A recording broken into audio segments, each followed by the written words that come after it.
Hello শিক্ষার্থী বন্ধুরা, কেমন আছো তোমরা সবাই? আশা করছি সকলেই বেশ ভালো রয়েছো, সুস্থ রয়েছো, সুন্দর রয়েছো।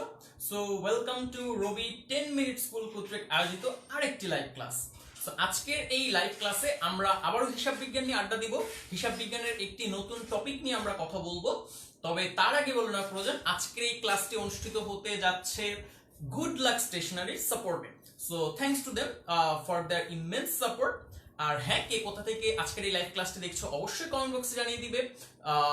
কারণ হচ্ছে তোমরা কে কোথা থেকে এই লাইভ ক্লাসগুলো দেখছো এটা যদি আমরা বুঝতে পারি তাহলে এটা আমাদের জন্য সুবিধা হয় যে আমাদের লাইভ ক্লাসগুলো সবার নিকট পৌঁছাচ্ছে কিনা, বা সবার নিকট না পৌঁছলে সেই ক্ষেত্রে আমরা সেই অনুযায়ী ব্যবস্থা নিতে পারি।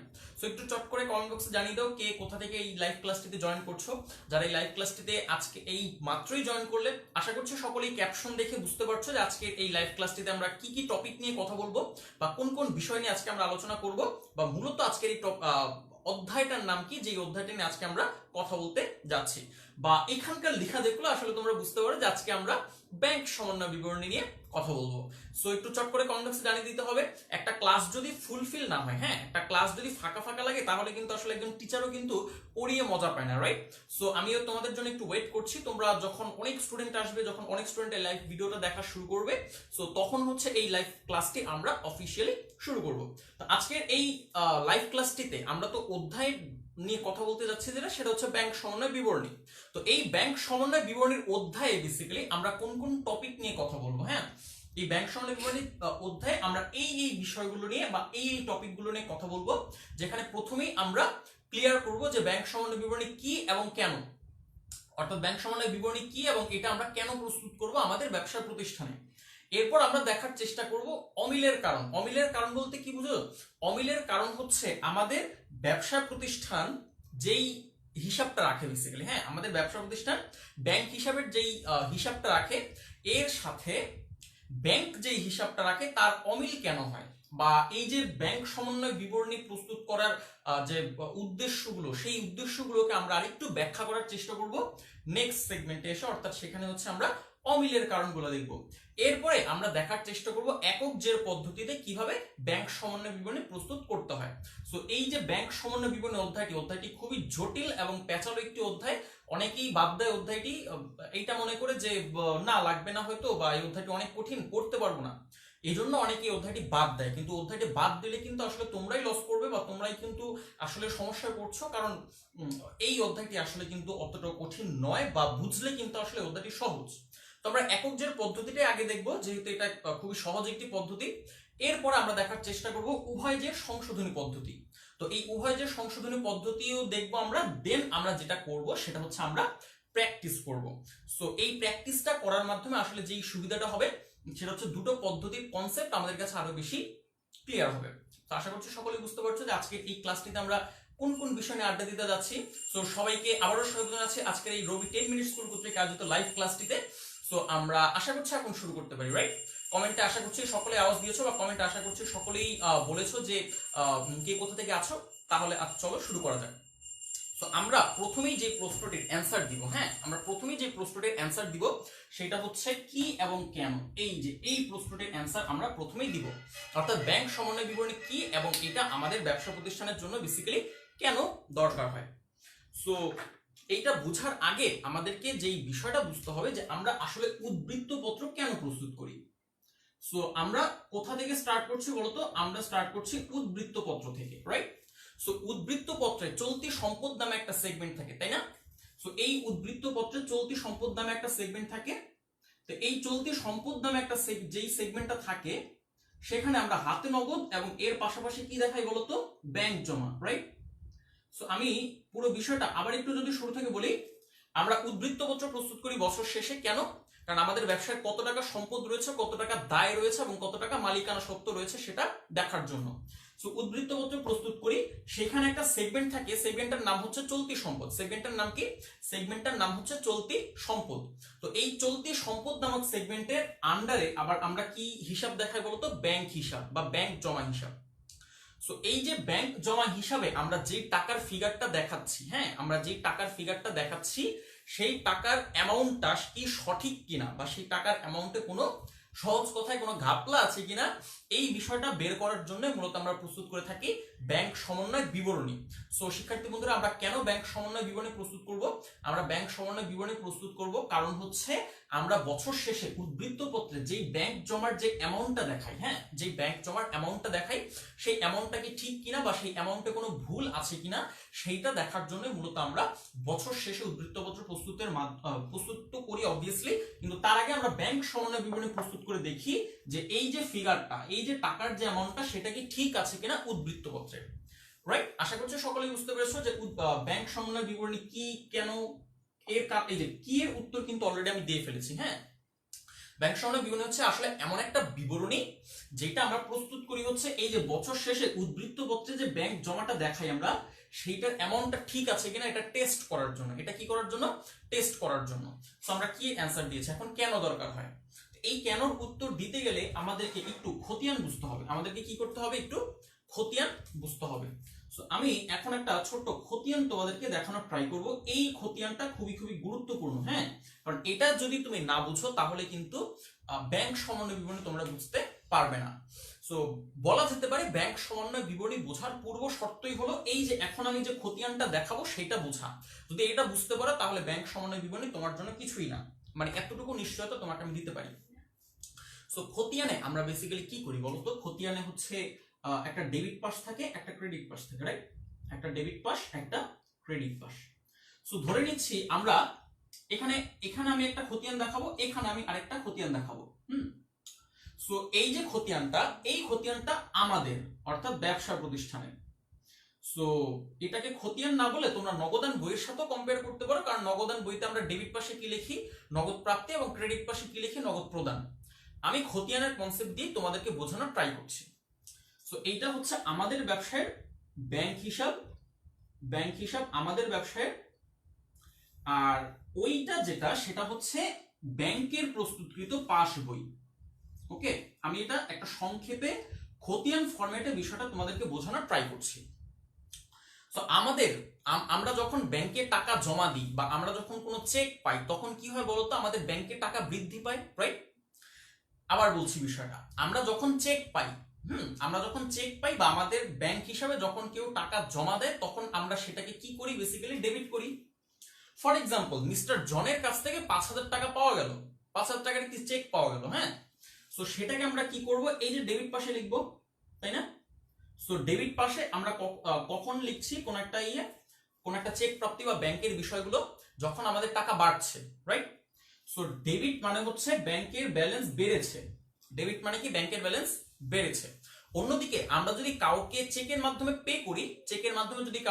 পে করি তাহলে সেটাকে আমরা কি করি? ক্রেডিট করি। ফর এক্সাম্পল, আমরা 1,000 টাকার একটা চেক পরিশোধ করলাম আমাদের বাসার বিদ্যুৎ বিল পরিশোধ করার জন্য বা ব্যবসায়ের বিদ্যুৎ বিল পরিশোধ করার জন্য বেসিক্যালি, হ্যাঁ। সো তখন আমরা কি করি? সেটাকে 1,000 টাকার ক্রেডিট করি, 1,000 টাকা আমাদের ব্যাংক ব্যালেন্স থেকে ক্রেডিট করি। এটা আমাদের হিসাবের বই থেকে করছি কিন্তু, হ্যাঁ, এই বিষয়টা মনে রাখতে হবে। এই যে এখানে আমরা যেই কাজগুলো করছি সেটা কিন্তু আমাদের বইয়ের কাজ কিন্তু এগুলো।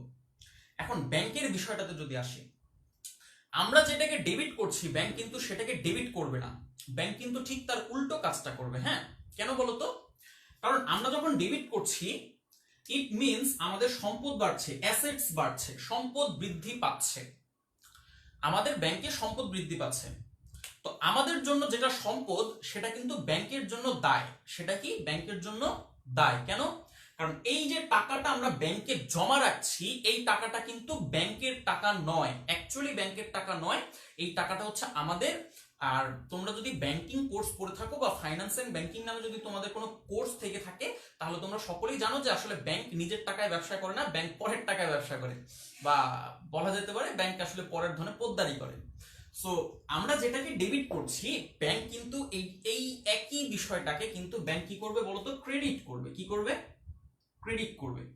সো কেন ক্রেডিট করবে? কারণ আমাদের জন্য যেটা সম্পদ সেটা কিন্তু ঠিক সেই বিষয়টা কিন্তু ব্যাংকের জন্য দায়।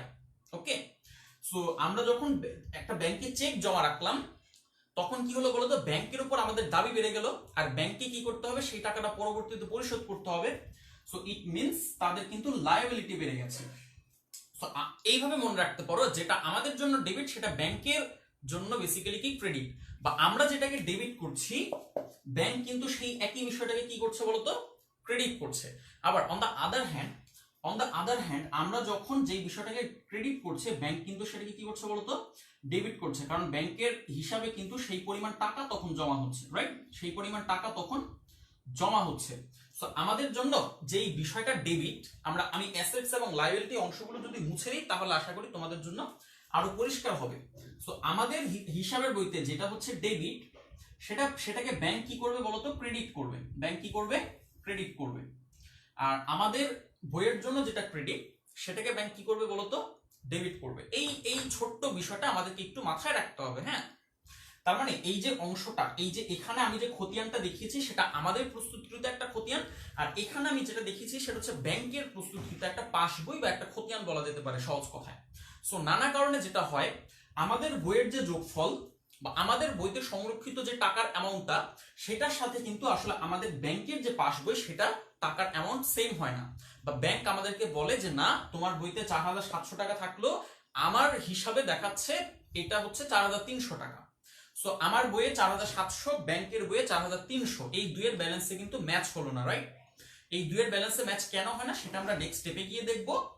তবে এই যে দুটো বইয়ের যে মিসম্যাচ, এই দুটোকে এক করার জন্য বা আমরা অ্যাকচুয়ালি উদ্ধৃত্ত পত্রে কোন ব্যালেন্সটা দেখাবো, 4,700 নাকি 4,300, তো এই যে একটা মিসম্যাচ, এইটাকে এক করার জন্য, এটাকে অ্যাডজাস্ট করার জন্য আমরা যেই বিবরণী প্রস্তুত করে থাকি সেটাকে বলা হচ্ছে ব্যাংক সমন্বয় বিবরণী।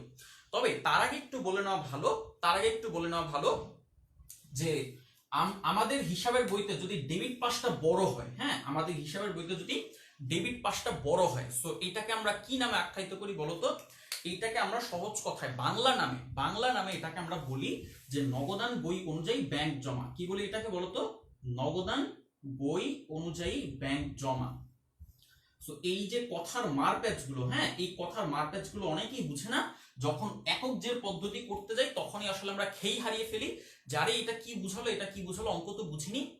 সো এইভাবে তো চিন্তা করিনি, এইভাবে চিন্তা করতে হবে। দেখো, যখন আমাদের এই যে হিসাবের বইতে ডেবিট পাসটা বড় হবে, সেটাকে আমরা নামেই কি বলি বলতো, বা বাংলাতে সেটাকে আমরা কি বলি, আমরা সেটাকে বলি নগদান বই অনুযায়ী ব্যাংক জমা। নগদান বই অনুযায়ী ব্যাংক জমা। আচ্ছা, আর হচ্ছে ক্রেডিট পাসটা যখন বড় হয়, আমাদের বইয়ের ক্রেডিট পাস যখন বড় হয়, ব্যাংক হিসাবে ক্রেডিট পাসটা বড় হওয়া মানে কি জানো, আমাদের ব্যাংকে যত টাকা জমা ছিল তার চেয়ে বেশি টাকা আমরা উঠিয়েছি আমাদের ব্যাংক হিসাব থেকে। এইটা কখন হতে পারে, চলতি হিসাবের ক্ষেত্রে হতে পারে, রাইট। ধরো আমাদের ব্যাংকে 5,000 টাকা জমা আছে, আমি ব্যাংক থেকে উঠিয়েছি 6,000 টাকা, তার মানে কি এক্সট্রা 1,000 টাকা আমি ব্যাংক থেকে অতিরিক্ত উত্তোলন করেছি। সো এটাকে বলা হয় ব্যাংক জমাতিরিক্ত উত্তোলন। সো এই ব্যাংক জমাতিরিক্ত উত্তোলন যখন বেশি হয়ে যায় তখন কিন্তু আমাদের বইয়ের ক্রেডিট পাসটা বড় হয়, আমি আবারও বলছি, আমাদের বইয়ের ডেবিট পাসও বড় হতে পারে, ক্রেডিট পাসও বড় হতে পারে। ব্যাংকের হিসাবের ক্ষেত্রে আমরা যখন নগদান বই প্রস্তুত করি, নগদান বইয়ে কিন্তু টাকার কলাম থাকে কয়টা, যদি 2 ঘোড়া নগদান বই হয় তাহলে 2টা কলাম থাকে, রাইট, একটা নগদানি হিসাবের জন্য আর একটা ব্যাংক হিসাবের জন্য। কখনোই কিন্তু নগদানি হিসাবে ক্রেডিট পাস বড় হয় না, তবে ব্যাংক হিসাবের ক্ষেত্রে কি হতে পারে বলতো, ডেবিট পাসও বড় হতে পারে, ক্রেডিট পাসও বড় হতে পারে। সো যদি ডেবিট পাসটা বড় হয় সেটাকে আমরা বাংলাতে কি বলি, বলি নগদান বই অনুযায়ী ব্যাংক জমা। আর যদি ক্রেডিট পাসটা বড় হয়ে থাকে শিক্ষার্থী বন্ধুরা, তাহলে এইটাকে আমরা বলবো যে নগদান বই অনুযায়ী ব্যাংক জমাতিরিক্ত। এটাকে আমরা কি বলবো, নগদান বই অনুযায়ী ব্যাংক জমাতিরিক্ত। তো এই যে কথার যে মারপ্যাচ গুলো বা এই যে কিছু এটাকে কি বলা যেতে পারে, কিছু শুদ্ধ বাংলা। আমাদের হিসাব বিজ্ঞানে আমরা কিছু বাংলা কথা মেনে চলি খুব স্ট্রিক্টলি। তো এই আমরা ব্যাংক সমন্বয় বিবরণীর ক্ষেত্রে এই বিষয়গুলো একটু মাথায় রাখবো। ডেবিট পাস বড় হলে নগদান বই অনুযায়ী ব্যাংক জমা, ক্রেডিট পাস বড় হলে সেটাকে আমরা বলি নগদান বই অনুযায়ী ব্যাংক জমাতিরিক্ত। তো ব্যাংকের ক্ষেত্রে কি, ব্যাংকের ক্ষেত্রেও ব্যাপারটা অনেকটা এরকমই। ব্যাংকের ক্ষেত্রে আমাদের যখন ডেবিট পাস বড় হবে, মানে ব্যাংকের ক্ষেত্রে যখন ডেবিট পাসটা বড় হবে, ব্যাংক এটাকে যে নামে আখ্যায়িত করবে সেটা হচ্ছে ব্যাংক বিবরণী অনুযায়ী ব্যাংক জমা, ব্যাংক বিবরণী অনুযায়ী ব্যাংক জমা। এটা ব্যাংক কখন লিখবে বলতো, যখন ব্যাংক তার হিসাবের বইতে দেখবে যে তার হিসাবের বইয়ের ডেবিট পাস বড়। সো ব্যাংক বিবরণী অনুযায়ী ব্যাংক জমা। আর যখন ব্যাংকের বইয়ের ক্রেডিট পাস বড় হবে তখন কিন্তু ব্যাংক আর ব্যাংক জমা লিখবে না। জাস্ট লাইক আওয়ার্স, আমরা যেরকম লিখেছি ব্যাংক জমাতিরিক্ত, ব্যাংকও কিন্তু এই বিষয়টা লিখবে। হ্যাঁ, ব্যাংক কি লিখবে বলতো, ব্যাংক বিবরণী অনুযায়ী ব্যাংক জমাতিরিক্ত। সো ব্যাংক বিবরণী অনুযায়ী ব্যাংক জমাতিরিক্ত।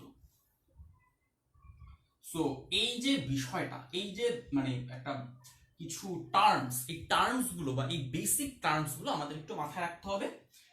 ব্যাংক বিবরণী অনুযায়ী ব্যাংক জমাতিরিক্ত।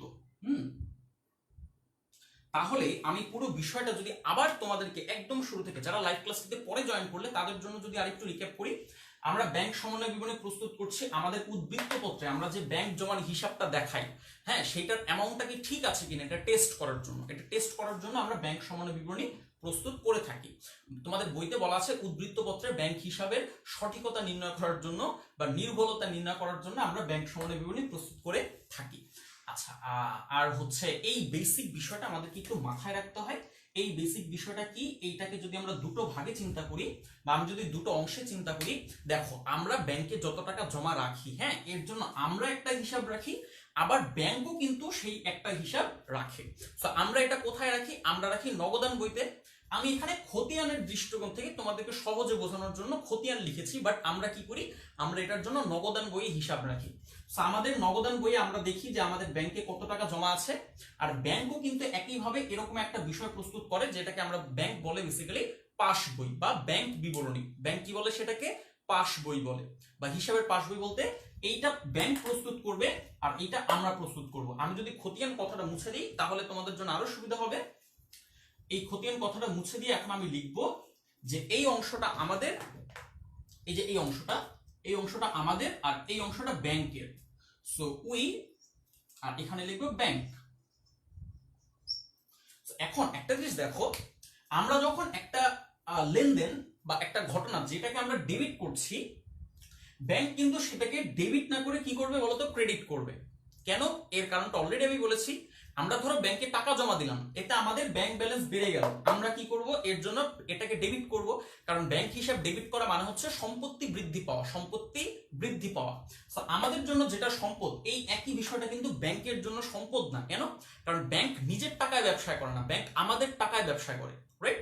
সো আমরা, আমাদের জন্য যেটা সম্পদ, ঠিক একই বিষয়টা কিন্তু ব্যাংকের জন্য কি, দায়। সো আমরা ডেবিট করলো, ব্যাংক কি করবে, সেটাকে ক্রেডিট করবে। ব্যাংক সেটাকে কি করবে, ক্রেডিট করবে। এই পাশে যদি চলে আসি, ফর এক্সাম্পল আমরা চেকের মাধ্যমে কোন একটা বিষয় পরিশোধ করলাম, তাহলে কি হবে বলতো, তাহলে যেটা হবে সেটা হচ্ছে আমাদের সম্পদ কমে যাবে, আমাদের সম্পদ কমে যাবে। সো এটাকে লায়াবিলিটিস বলা উচিত হবে না, বেসিক্যালি এটাকে সম্পদ কমে যাওয়া বলতে পারি আমরা। সো আমরা তখন কি করি, ব্যাংক হিসাবকে ক্রেডিট করি, রাইট? সো আমাদের জন্য সম্পদ কমে যাওয়া মানে হলো ব্যাংকের ক্ষেত্রে সেটা উল্টো হওয়া। সো আমরা যেটাকে ক্রেডিট করছি সেই একই বিষয়টাকে কিন্তু ব্যাংক তখন কি করবে, ডেবিট করবে। সো আমাদের জন্য যেটা ডেবিট, ব্যাংকের জন্য ক্রেডিট, আমাদের জন্য যেটা ক্রেডিট, ব্যাংকের জন্য সেটা ডেবিট। বুঝতে কি কারো কোনো সমস্যা আছে, একটু কমেন্টে আওয়াজ দিতে হবে, হ্যাঁ? কারণ হচ্ছে ফেসবুক লাইভ ক্লাস আসলে এমন একটা ক্লাস যেখানে আমি কারো রেসপন্স শুনতে পারি না, জাস্ট রেসপন্স দেখতে পারি বা রেসপন্স ফিল করতে পারি। সো এই রেসপন্স ফিল করার সবচেয়ে বেস্ট উপায় হলো আমাকে কমেন্ট করে জানাতে হবে যে হ্যাঁ ভাইয়া বুঝতে পেরেছি, তাহলে আপনি একটু সামনে অগ্রসর হন। সো এই যে বিষয়টা, এটা কি তোমরা বুঝতে পেরেছো যে আমরা যেটা ডেবিট করছি ব্যাংক সেটাকে একই বিষয়টাকে করবে ক্রেডিট, আমরা যেটাকে ক্রেডিট করছি একই বিষয়টাকে ব্যাংক কি করবে, ডেবিট করবে। এইবার আমাদের কিছু বেসিক টার্মস জানা দরকার, আমাদের হিসাবের বইতে, হ্যাঁ, যখন ডেবিট পাসটা বড় হয়, নগদান বইয়ের ব্যাংক কলামের ডেবিট পাসটা যখন ক্রেডিট পাসের চেয়ে বড় হয়, সেটাকে আমরা কি বলি বলতো, সেটাকে আমরা যেই নামে আখ্যায়িত করি সেটাকে বলা হচ্ছে নগদান বই অনুযায়ী ব্যাংক জমা। নগদান বই অনুযায়ী ব্যাংক জমা। আর আমাদের বইয়ের ক্রেডিট পাসটা যদি বড় হয় তাহলে সেটাকে আমরা কি বলবো, নগদান বই অনুযায়ী ব্যাংক জমাতিরিক্ত। নগদান বই অনুযায়ী ব্যাংক জমাতিরিক্ত। সো এই টার্মসগুলো আমাদেরকে একটু মাথায় রাখতে হবে। ব্যাংকের ক্ষেত্রে যদি আমরা চিন্তা করি, হ্যাঁ, ব্যাংকের বইয়ের যখন ডেবিট পাস বড় হবে, ব্যাংক সেটাকে বলবে ব্যাংক বিবরণী অনুযায়ী ব্যাংক জমা, কারণ ডেবিট পাস বড় হয়েছে। আর ক্রেডিট পাসটা যদি বড় হয় তাহলে সেটাকে ব্যাংক যে নামে আখ্যায়িত করবে সেটা হচ্ছে ব্যাংক বিবরণী অনুযায়ী ব্যাংক জমাতিরিক্ত। আশা করছি সকলের কাছে এই টার্মস গুলো ক্লিয়ার। হ্যাঁ, এই টার্মস গুলো বা এই যে খতিয়ানটা যেটা আমি এখানে লিখেছি এটা কিন্তু অবশ্যই অবশ্যই তোমাদের বুঝতে হবে। এটা না বুঝলে কিন্তু আসলে তোমরা একক জের পদ্ধতি কিন্তু তোমরা বুঝতে পারবে না, ইভেন তোমাদের উভয় যে সংশোধনী পদ্ধতিতে গিয়েও ঝামেলা হবে অনেক। সো যেটা বলছিলাম, তাহলে আমরা যেটাকে ডেবিট করি, এই যে এইখানেই হচ্ছে আমার যে মূল পয়েন্টটা, এই পুরো বক্তব্যের মূল পয়েন্টটা এখনই বলবো। সেটা হচ্ছে আমরা যেটাকে ডেবিট করছি যদি ব্যাংক সেটাকে ক্রেডিট করে থাকে, মানে যুক্তি দিয়ে চিন্তা করো। হ্যাঁ, আমরা যেটাকে ডেবিট করছি একই বিষয়টাকে যদি ব্যাংক ডেবিট না করে ক্রেডিট করে, তাহলে আমরা বলতে পারি যে নগদান বই অনুযায়ী ব্যাংক জমা এই কথাটা আর হচ্ছে ব্যাংক বিবরণী অনুযায়ী ব্যাংক জমাতিরিক্ত এই কথাটা একই, সিমিলার, আইডেন্টিক্যাল। আশা করছি সকলে বুঝতে পারছো। আবার বলি, হ্যাঁ, আমাদের বইয়ের ডেবিট পাশ বড় হওয়া তার মানে হচ্ছে ব্যাংকের বইয়ের ক্রেডিট পাশ বড় হওয়া, রাইট? কারণ আমরা যেটাকে ডেবিট করছি ব্যাংক সেই বিষয়গুলোকে ক্রেডিট করবে। সো এইটাকে যদি আমরা আখ্যায়িত করি নগদান বই অনুযায়ী ব্যাংক জমা, হ্যাঁ, আর এইটাকে যদি আমরা আখ্যায়িত করি ব্যাংক বিবরণী অনুযায়ী ব্যাংক জমাতিরিক্ত, তার মানে কি এই দুটো ওয়ার্ড, এই দুটো লাইন আসলে দেখতে আলাদা কিন্তু বিষয়টা আসলে একই। হ্যাঁ, বিষয়টা আসলে একই। ধরো তোমার নাম মেহেদি হাসান রানা, সো তুমি মেহেদি, তুমি কিন্তু আবার রানা। হ্যাঁ, এই দুটো নাম আলাদা করার মানে কিন্তু এই না যে তুমি আলাদা পার্সন হয়ে যাচ্ছ, রাইট? সো এই দুটো সেন্টেন্স আসলে দেখতে আলাদা হলো, এরা কিন্তু আসলে একই। হ্যাঁ, নগদান বই অনুযায়ী ব্যাংক জমা মানে হচ্ছে ব্যাংক বিবরণী অনুযায়ী ব্যাংক জমাতিরিক্ত। এই বিষয়টা সকলের কাছে ক্লিয়ার। তাহলে অন দা আদার হ্যান্ড আমরা বলতে পারি এই লাইনটা আর এই লাইনটা তাহলে সেম, রাইট? এই বিষয়গুলো না আমরা একক জের পদ্ধতি করতে গিয়ে আসলে ধরতে পারি না, আমরা কথার মার্কেজ গুলো না আসলে বুঝি না। হ্যাঁ, সো আমাদের একটু মাথায় রাখতে হবে যে এই লাইনটা, এই যে নগদান বই অনুযায়ী ব্যাংক জমা আর হচ্ছে ব্যাংক বিবরণী অনুযায়ী ব্যাংক জমাতিরিক্ত, এই দুটো কিন্তু আসলে সেম। অন্যদিকে এই দুটো কিন্তু আবার সেম। হ্যাঁ, এই যে নগদান বই অনুযায়ী যেটা ব্যাংক জমাতিরিক্ত সেটা কিন্তু আবার ব্যাংক বিবরণী অনুযায়ী ব্যাংক জমা। ওকে, সবার কাছে ক্লিয়ার, পরিষ্কার? কমেন্ট করবো, কোনো চিন্তা নেই, এখনই কমেন্ট দিয়ে পড়ে আসবো কারো কোনো প্রবলেম আছে কিনা। তবে অবশ্যই তোমরা এই খতিয়ানটা খাতায় তুলবে, সকলেই খাতায় তুলবে। হ্যাঁ, সকলেই খাতায় তুলবে। আর লাইভ ক্লাসে ফটো কমেন্ট করা যায় কিনা আই ডোন্ট নো, যদি করা যায় তাহলে অবশ্যই তোমরা যেটা করবে খাতায় এটা নোট করে তোমরা একটা ছবি তুলে কমেন্ট করে দিবে। হ্যাঁ, আমি অবশ্যই তোমাদের সকলের কমেন্ট দেখবো। সো এই খতিয়ানটা সকলেই তুলেছো, আশা করি এই পর্যায়ে একটু কমেন্টটা পড়ে আসবো কারো কোনো কনফিউশন আছে কিনা এই পর্যন্ত।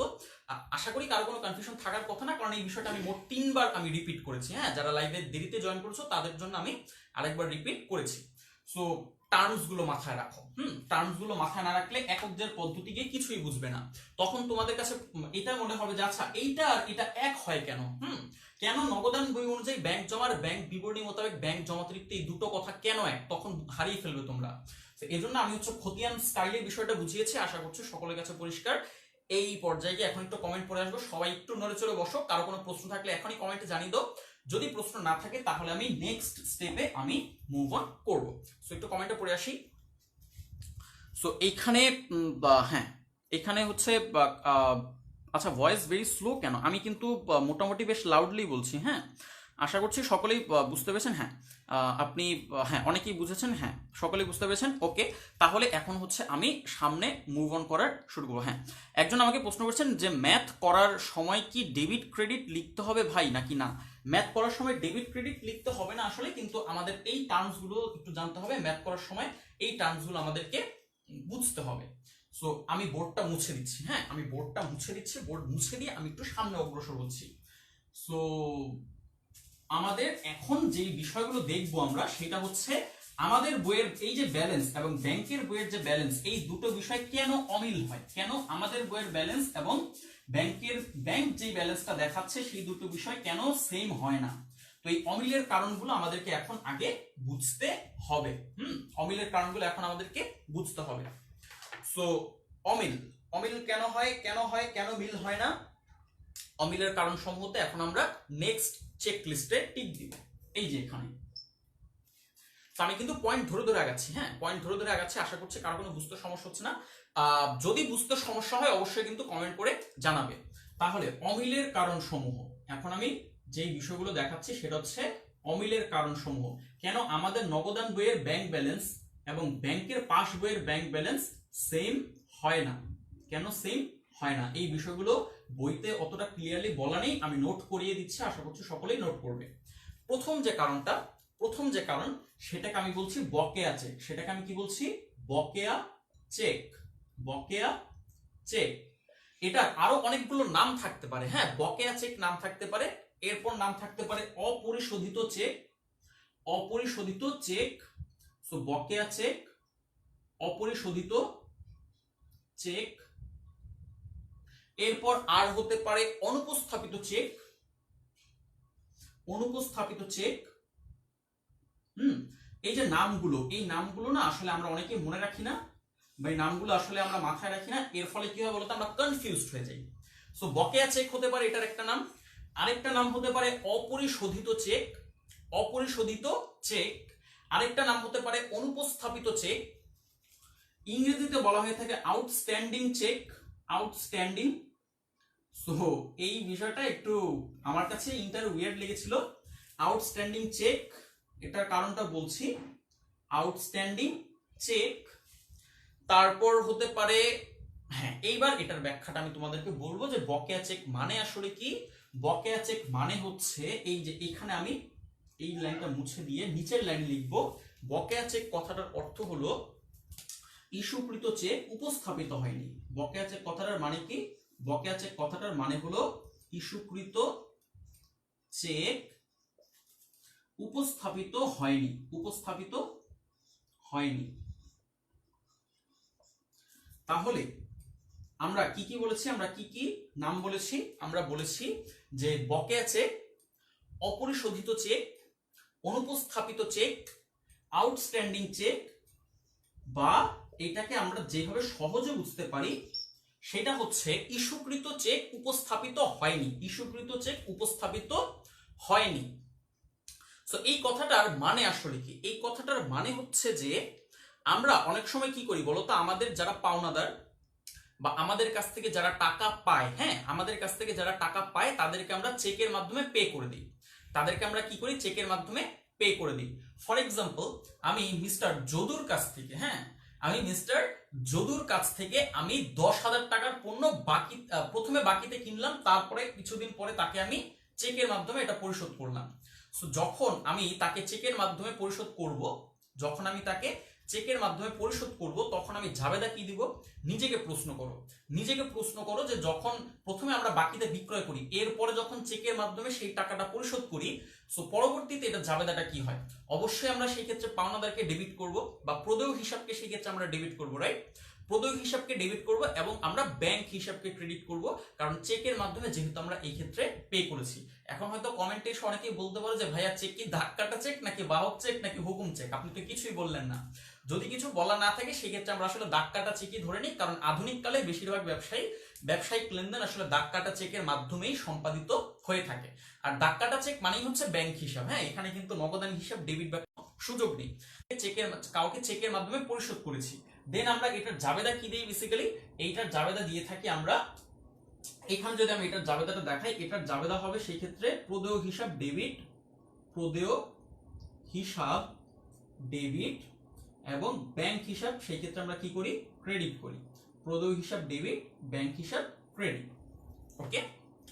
সো আমরা যখন ব্যাংক হিসাব ক্রেডিট করছি এর মানে কি বলতো, আমাদের হিসাবের বই থেকে সেই পরিমাণ টাকা মাইনাস করে দিচ্ছি, আমাদের হিসাবের বই থেকে সেই পরিমাণ টাকা মাইনাস করে দিচ্ছি।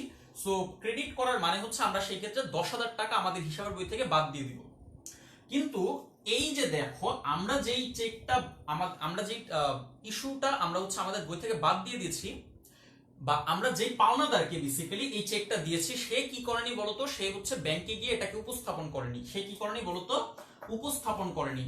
আর ব্যাংকে গিয়ে সে যদি চেকটা না দেয়, বা ব্যাংকে গিয়ে সে যদি চেকটা দিয়ে না বলে যে আমার টাকা দেন, তখন কিন্তু ততক্ষণ পর্যন্ত কিন্তু ব্যাংক কি করবে না বলতো, সেই চেকের অ্যামাউন্টটা আমাদের হিসাবের বই থেকে বাদ দিবে না। ব্যাপারটা কি বুঝতে পেরেছো তোমরা? তার মানে কি, এখানে আমরা 10,000 টাকা আমাদের বই থেকে ঠিকই বাদ দিয়ে দিয়েছি, কিন্তু ব্যাংক কিন্তু তাদের বই থেকে বা ব্যাংক কিন্তু আমাদের পাস বই থেকে 10,000 টাকা বাদ দেয়নি। এর মানে কি, আমাদের বইয়ের ব্যালেন্স সেই ক্ষেত্রে কম দেখানো হবে, ব্যাংকের বইয়ের ব্যালেন্স সেই ক্ষেত্রে বেশি দেখানো হবে। আমাদের বইয়ের ব্যালেন্স কম দেখানো হবে কেন? কারণ আমরা ব্যাংক হিসাবকে মাইনাস করে ফেলেছি। আর ব্যাংকের বইয়ের ব্যালেন্স বেশি দেখানো হবে কেন? কারণ হচ্ছে ব্যাংক তখনও পর্যন্ত এটাকে মাইনাস করেনি। এই যে একটা মিসম্যাচ, এটাই কিন্তু একটা অমিলের কারণ, এবং এই অমিলের কারণের কিন্তু দুটো বইয়ের ব্যালেন্স সেম হয় না, এবং সেই ক্ষেত্রে আমাদের ব্যাংক সমন্বয় বিবরণী প্রস্তুত করতে হয়ে থাকে। তাহলে রিমেম্বার এই টার্মগুলো কিন্তু তোমাদেরকে একটু মাথায় রাখতে হবে। বকেয়া চেক, এটার আর কি কি নাম হতে পারে? এটার নাম হতে পারে অপরিশোধিত চেক, এটার নাম হতে পারে অনুপস্থাপিত চেক, এটার ইংরেজিতে নাম বেসিক্যালি আউটস্ট্যান্ডিং চেক। নাম যেটাই হোক না কেন, বিষয়টা কিন্তু আসলে এক। এই বিষয়টার মানে হলো ইস্যুকৃত চেক উপস্থাপিত হয়নি। আমি যখন একটু পরে প্র্যাকটিস করাবো তখন কিন্তু আসলে আমি এটাকে শর্টকাটে বকেয়া চেক লিখবো, কিন্তু তোমাদের বুঝে নিতে হবে যে বকেয়া চেক মানে হলো আমরা চেক ইস্যু করে দিয়েছি, কিন্তু পাওনাদার কি করেনি, সেটাকে ব্যাংকে উপস্থাপন করেনি, ফলশ্রুতিতে ব্যাংক আমাদের হিসাব থেকে এটা মাইনাস করেনি। এর ফলে আমাদের বইয়ের ব্যালেন্স কম দেখানো হবে, ব্যাংকের বইয়ের ব্যালেন্স বেশি দেখানো হবে। আশা করছি সকলে এই বিষয়টা বুঝতে পেরেছো। সো আমি 1 নম্বর কারণটা এখন মুছে দিচ্ছি। 1 নম্বর কারণ মুছে দিয়ে আমি এখন নেক্সট যে কারণটা, অর্থাৎ অমিল হতে পারে এর পেছনে নেক্সট যে কারণ, সেটা এখন আমি ব্যাখ্যা করব। সো নেক্সট কারণটা হচ্ছে আমাদের জন্য ট্রানজিটে জমা, বা ইংরেজিতে বলা হয়ে থাকে ডিপোজিট ইন ট্রানজিট, বাংলাতে বলা হয়ে থাকে পরিবহনাধীন চেক। সো তোমরা কি জানো যে পরিবহনাধীন চেক বা মধ্যবর্তী সময়কালীন আমানত এর আর কি কি নাম হতে পারে? একটু কমেন্ট করে জানিয়ে দাও তো দেখি তোমরা কে কে এই বিষয়টা জানো। আমি এখানে বেশ কিছু নাম লিখছি, তোমাদেরকে এই নামগুলো লিখতে হবে। হ্যাঁ, এই নামগুলো কিন্তু আসলে আমাদের অনেক প্যারা দেয়। আসলে ম্যাথ করতে গেলে কিন্তু এই টার্মগুলো আমরা বুঝি না, এই টার্মগুলো গুছিয়েও বইতে দেওয়া নেই, এই জন্য কিন্তু আমি তোমাদের জন্য এখানে দিয়ে দিচ্ছি। তো এখানে আমি লিখছি পরিবহনাধীন চেক, পরিবহনাধীন চেক, অথবা এটাকে বলা হয়ে থাকে ট্রানজিটে জমা। ট্রানজিট, টয়ের নিচে একটা রফলা, দন্তন্য, বর্গীয় জ, রস্বইকার, টয় এইকার, ট্রানজিটে জমা। সো ট্রানজিটে জমা আর কি কি নাম হতে পারে? আর হতে পারে পথিমধ্যে জমা, আর হতে পারে পথিমধ্যে জমা। সো ট্রানজিট, পরিবহনাধীন চেক, ট্রানজিটে জমা, পথিমধ্যে জমা। আর কি কি নাম হতে পারে দেখি, অনেকগুলো নাম আছে। আর হতে পারে বহন পথে জমা, আর হতে পারে বহন পথে জমা। সো বহন পথে জমা, বহন পথে জমা। আর হতে পারে মধ্যবর্তী সময়কালীন আমানত, মধ্যবর্তী সময়কালীন আমানত, মধ্যবর্তী সময়কালীন আমানত। এখন এই বিষয়টাকে যদি আমি সহজে এক লাইনে ব্যাখ্যা করি, তাহলে এটার ব্যাখ্যাটা হবে এরকম যে জমাকৃত চেক আদায় হয়নি, জমাকৃত চেক আদায় হয়নি। আমি লিখছি, আমার সাথে সাথে একটু লিখতে হবে কিন্তু। হ্যাঁ, জমাকৃত চেক আদায় হয়নি, জমাকৃত চেক আদায় হয়নি, জমাকৃত চেক আদায় হয়নি। তাহলে একটু টার্মস গুলো আবার একটু শুরু থেকে বলি। পরিবহনাধীন চেক এই কথাটা থাকতে পারে, অথবা থাকতে পারে ট্রানজিটে জমা, অথবা হতে পারে পথিমধ্যে জমা, বলা হতে পারে বহন পথে জমা, অথবা মধ্যবর্তী সময়কালীন আমানত। সো নাম যেটাই বলা হোক না কেন, বিষয়গুলো আসলে একই, সেটা হচ্ছে জমাকৃত চেক আদায় হয়নি, জমাকৃত চেক আদায় হয়নি। সো এটাকে ছোট্ট একটা এক্সাম্পল দিয়ে বলি। ধরে নাও তোমার নাম হচ্ছে তোমার নাম ধরে নিচ্ছি ফারহানা। হ্যাঁ, সো ফারহানা কি করলো, সে হচ্ছে তার স্থানীয় একটা ব্যাংকে, বা তার যেই ব্যাংকে অ্যাকাউন্ট আছে সেই ব্যাংকে সে 10,000 টাকা জমা দিল। কিছু পণ্য বিক্রয় করার মাধ্যমে সে টাকা পেল, এবং সেই টাকাটা সে কি করলো, বা সেই চেকটা কি করলো, বেসিক্যালি সে ব্যাংকে জমা দিল। সো যখন ফারহানা 10,000 টাকার একটা চেক ব্যাংকে জমা দিবে, তখন ফারহানা কি করবে, তার হিসাবের বইতে ব্যাংক হিসাবকে ডেবিট করবে, ব্যাংক হিসাবকে ডেবিট করবে।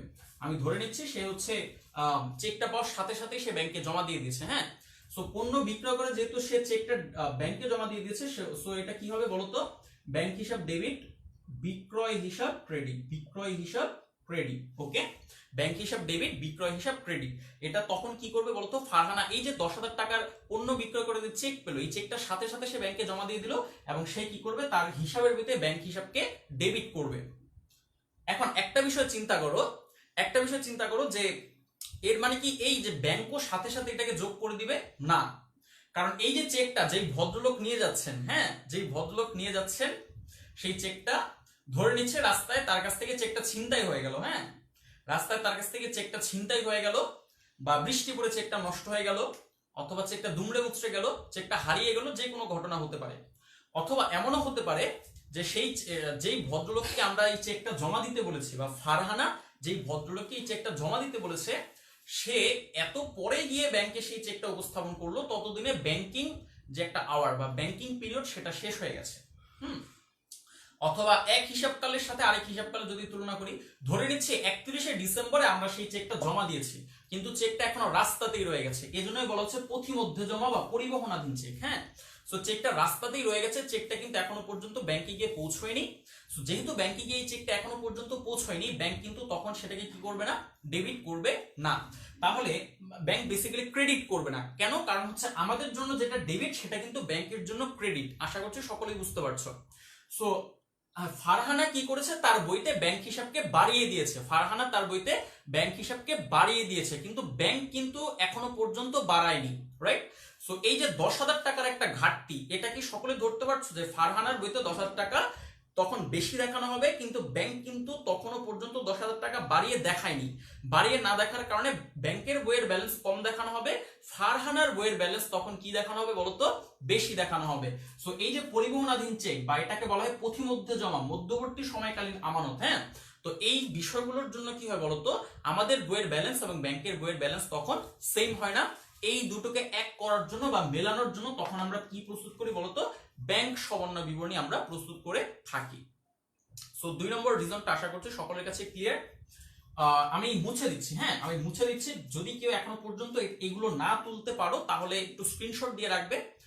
there is a feature on your Android phone, এটাকে স্ক্রিনশট দেওয়া যায়। সো স্ক্রিনশট দিয়ে এটাকে সেভ করে রাখো, তাহলে আমরা 3 নম্বর যে রিজনটা সেখানে আমরা মুভ অন করতে পারি। সো নাম অনেক, বিষয়টা কিন্তু সেমই, জমাকৃত চেক আদায় হয়নি, জমাকৃত চেক আদায় হয়নি। তাহলে 2 নম্বর রিজনটা আমি মুছে দিচ্ছি, 2 নম্বর রিজন মুছে দিলাম। এই 2 নম্বর রিজনটা মুছে এখন আমি যাব 3 নম্বর রিজনে। সো 3 নম্বর রিজনটা কি? 3 নম্বর রিজনটা হচ্ছে চেক প্রত্যাখ্যান। 3 নম্বর রিজনটা কি? 3 নম্বর রিজনটা হচ্ছে চেক প্রত্যাখ্যান। সো নাম্বার 3, চেক প্রত্যাখ্যান। চেক প্রত্যাখ্যানের ব্যাপারটা কি রকম বলো তো?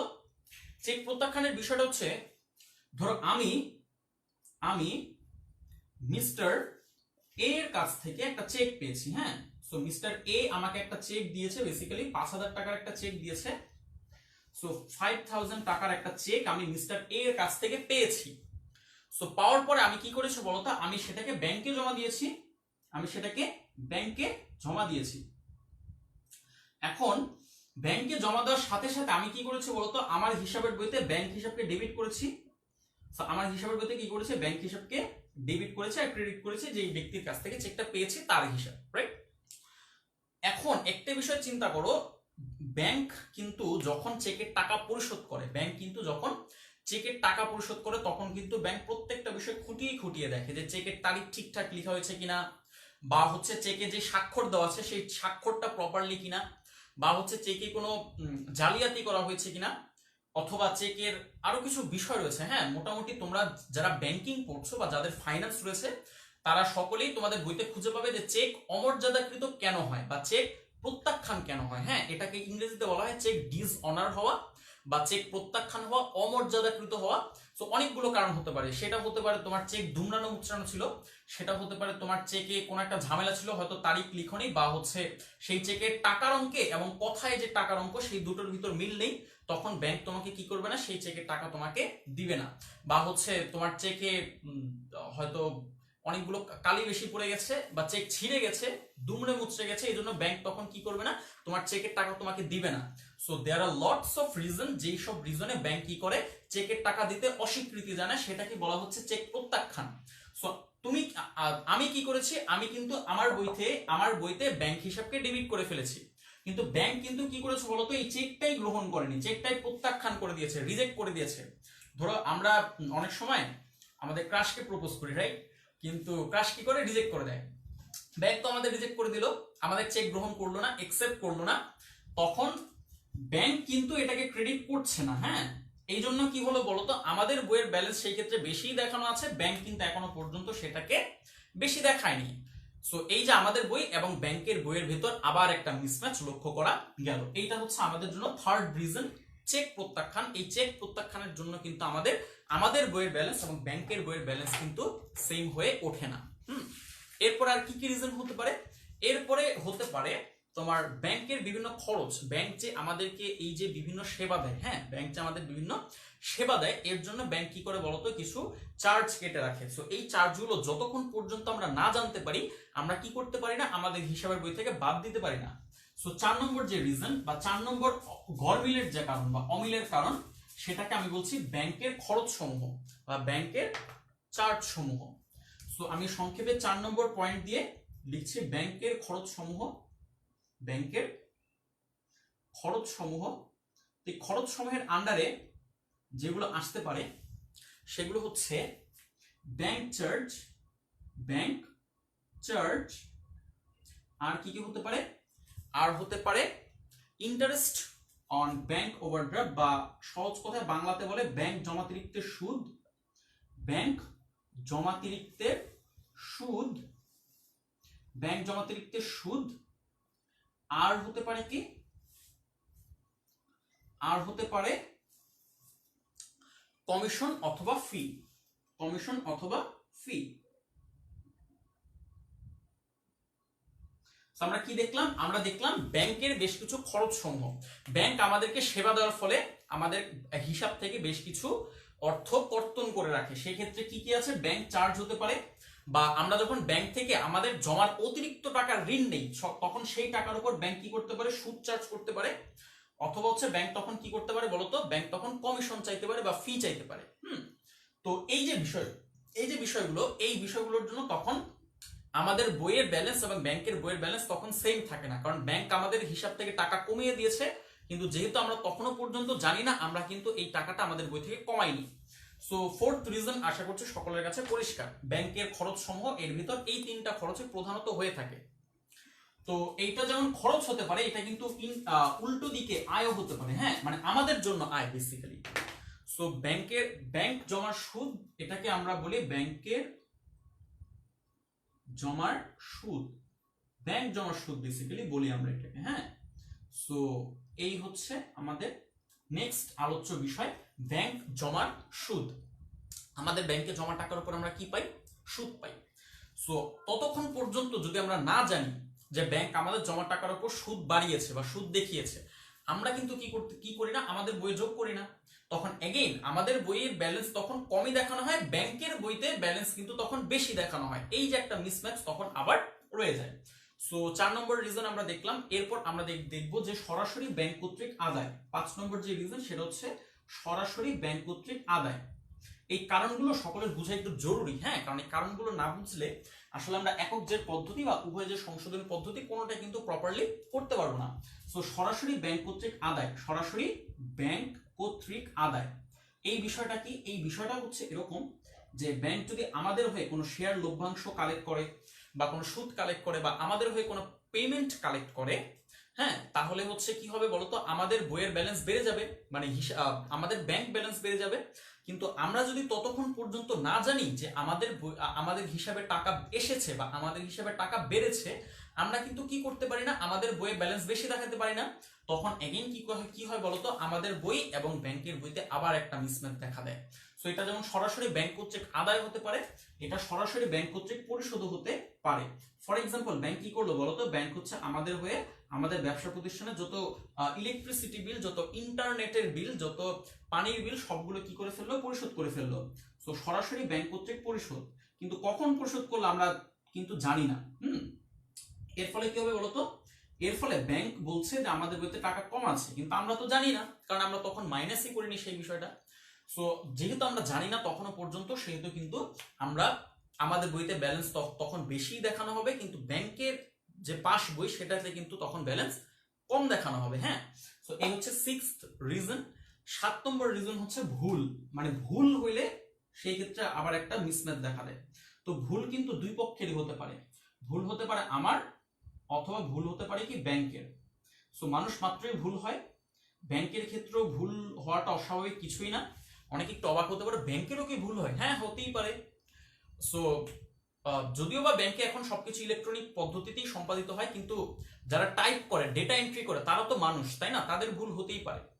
সো এই যে ভুল আমারও হতে পারে, ব্যাংকেরও হতে পারে। এর ফলে আমার বইয়ের যে ব্যালেন্স, আমার বইয়ের যে ব্যালেন্স সেটার সাথে ব্যাংকের যে পাস বই সেটার ব্যালেন্স কিন্তু কি হবে না, মিলবে না। এই যে না মেলা, এই জন্যই হচ্ছে তখন আবার কি হয় বলতো, অমিল হয়। আমার বইয়ের ব্যালেন্স এবং ব্যাংকের বইয়ের ব্যালেন্সের অমিল হয়। সো আমরা সেকেন্ড যে চেকলিস্ট সেটা আমরা এর মাধ্যমেই কমপ্লিট করে ফেললাম, যে অমিলের কারণ সমূহ কেন অমিল হয়। আশা করছি সকলে এই বিষয়গুলো সুন্দর করে নোট করেছো, কারণ এগুলো বইতে ওইভাবে স্পষ্ট করে আসলে বলা নেই। এইবার আমরা মুভ অন করতে পারি প্রথম যে পদ্ধতি, ব্যাংক সমন্বয় বিবরণী প্রস্তুতের প্রথম যে পদ্ধতি এবং প্রবাবলি সবচেয়ে সহজ পদ্ধতি যেটা, সেটা হচ্ছে একক জের পদ্ধতি। সো একক জের পদ্ধতি শুরু করার আগে আমি একটু জানতে চাই যে তোমাদের এই যে এই পর্যন্ত আমি যে 7টা রিজন দেখিয়েছি অমিলের, এই পর্যন্ত কারো কোনো প্রবলেম আছে কিনা? কারো কোনো প্রবলেম থাকলে অবশ্যই কমেন্ট বক্সে জানাবে, কারণ কমেন্ট বক্সে যদি তোমরা প্রবলেম না জানাও তাহলে কিন্তু তোমরা সলিউশন পাচ্ছ না। ইনফ্যাক্ট তোমরা তখন কি হবে বলতো, এই ভিডিওটা দেখার ক্ষেত্রে তোমরা আগ্রহ হারিয়ে ফেলবে। সো কমেন্ট বক্সে জানাতে হবে যে কারো এই পর্যন্ত এই যে 7টা রিজন আমি দেখিয়েছি কারো কোনো প্রবলেম আছে কিনা। এই পর্যায়ে একটু কমেন্ট পড়ে আসতে পারে অবভিয়াসলি। যদি প্রবলেম না থাকে তাহলে হচ্ছে আমরা নেক্সট যে চেকলিস্ট অর্থাৎ একক যে পদ্ধতি সেটা শুরু করব। একটু কমেন্টে আওয়াজ দিতে হবে। হ্যাঁ, ঘুমালে চলবে না, অ্যাকাউন্টিং ক্লাসে কিন্তু একেবারেই ঘুম অ্যালাউড না। ওকে, অন্তত আমার ক্লাসে একেবারেই ঘুম অ্যালাউড না। প্রত্যেকের বাসায় কিন্তু আমি সিসি ক্যামেরা পাঠাবো, যদি কে কে ঘুমাচ্ছ সেটা যদি আমি দেখতে পারি তাহলে কিন্তু সবাইকে অ্যাসাইনমেন্ট দিয়ে দিব। হ্যাঁ, তো যাই হোক, এই রিজনগুলো আশা করি সকলে তুলেছো, একটু দেখে আসি কারো কোনো প্রবলেম আছে কিনা। আচ্ছা, একজন হ্যাঁ, আমাকে একজন বলেছেন ডেবিট এবং ক্রেডিট মেমোরেন্ডাম নিয়ে কথা বলতে। আপনাকে অসংখ্য ধন্যবাদ। ডেবিট এবং ক্রেডিট মেমোরেন্ডামের বিষয়টা এখনই আমি বলতাম আপনাকে। হ্যাঁ, দুইটা পার্ট বানালে আসলে যেটা হয়, দুটো পার্টে আসলে অনেক বিষয় মানে কমন রাখা যায় না, ঠিক আছে? সো এই জন্য হচ্ছে আমি দুটো পার্ট বানাচ্ছি না। আশা করছি এই একটা ভিডিওতেই আপনাদের সকলকে হেল্প করতে পারবো। ডেবিট এবং ক্রেডিট মেমোরেন্ডাম নিয়ে এবার একটু কথা বলা উচিত। হ্যাঁ, ডেবিট এবং ক্রেডিট মেমোরেন্ডাম আসলে কি, এটা একটু মুছে দিচ্ছে, এই রিজনগুলো মুছে দিচ্ছি। ডেবিট এবং ক্রেডিট মেমোরেন্ডাম হচ্ছে আসলে সহজ কথা একটা বিল। আমি যদি একটা ইমোজির মাধ্যমে বোঝাতে চাই, একটা ইমোজি। সো এইটা একটা ইমোজি হতে পারে, এইটা হতে পারে আরেকটা ইমোজি। সো এইটাকে আমি বলবো ক্রেডিট মেমোরেন্ডাম, ক্রেডিট মেমোরেন্ডাম, আর ওইটাকে আমি বলবো ডেবিট মেমোরেন্ডাম, ডেবিট মেমোরেন্ডাম। এখন এই ইমোজি দিয়ে বোঝানোর কেন উদ্দেশ্য, কেন কেন আমি আসলে এই বিষয়গুলো ইমোজি দিয়ে বোঝালাম? তো এর কারণ হচ্ছে যে আমাদের হিসাবের বইতে পাস বইয়ের কথা বলছি আমি। হ্যাঁ, আমি কিসের কথা বলছি?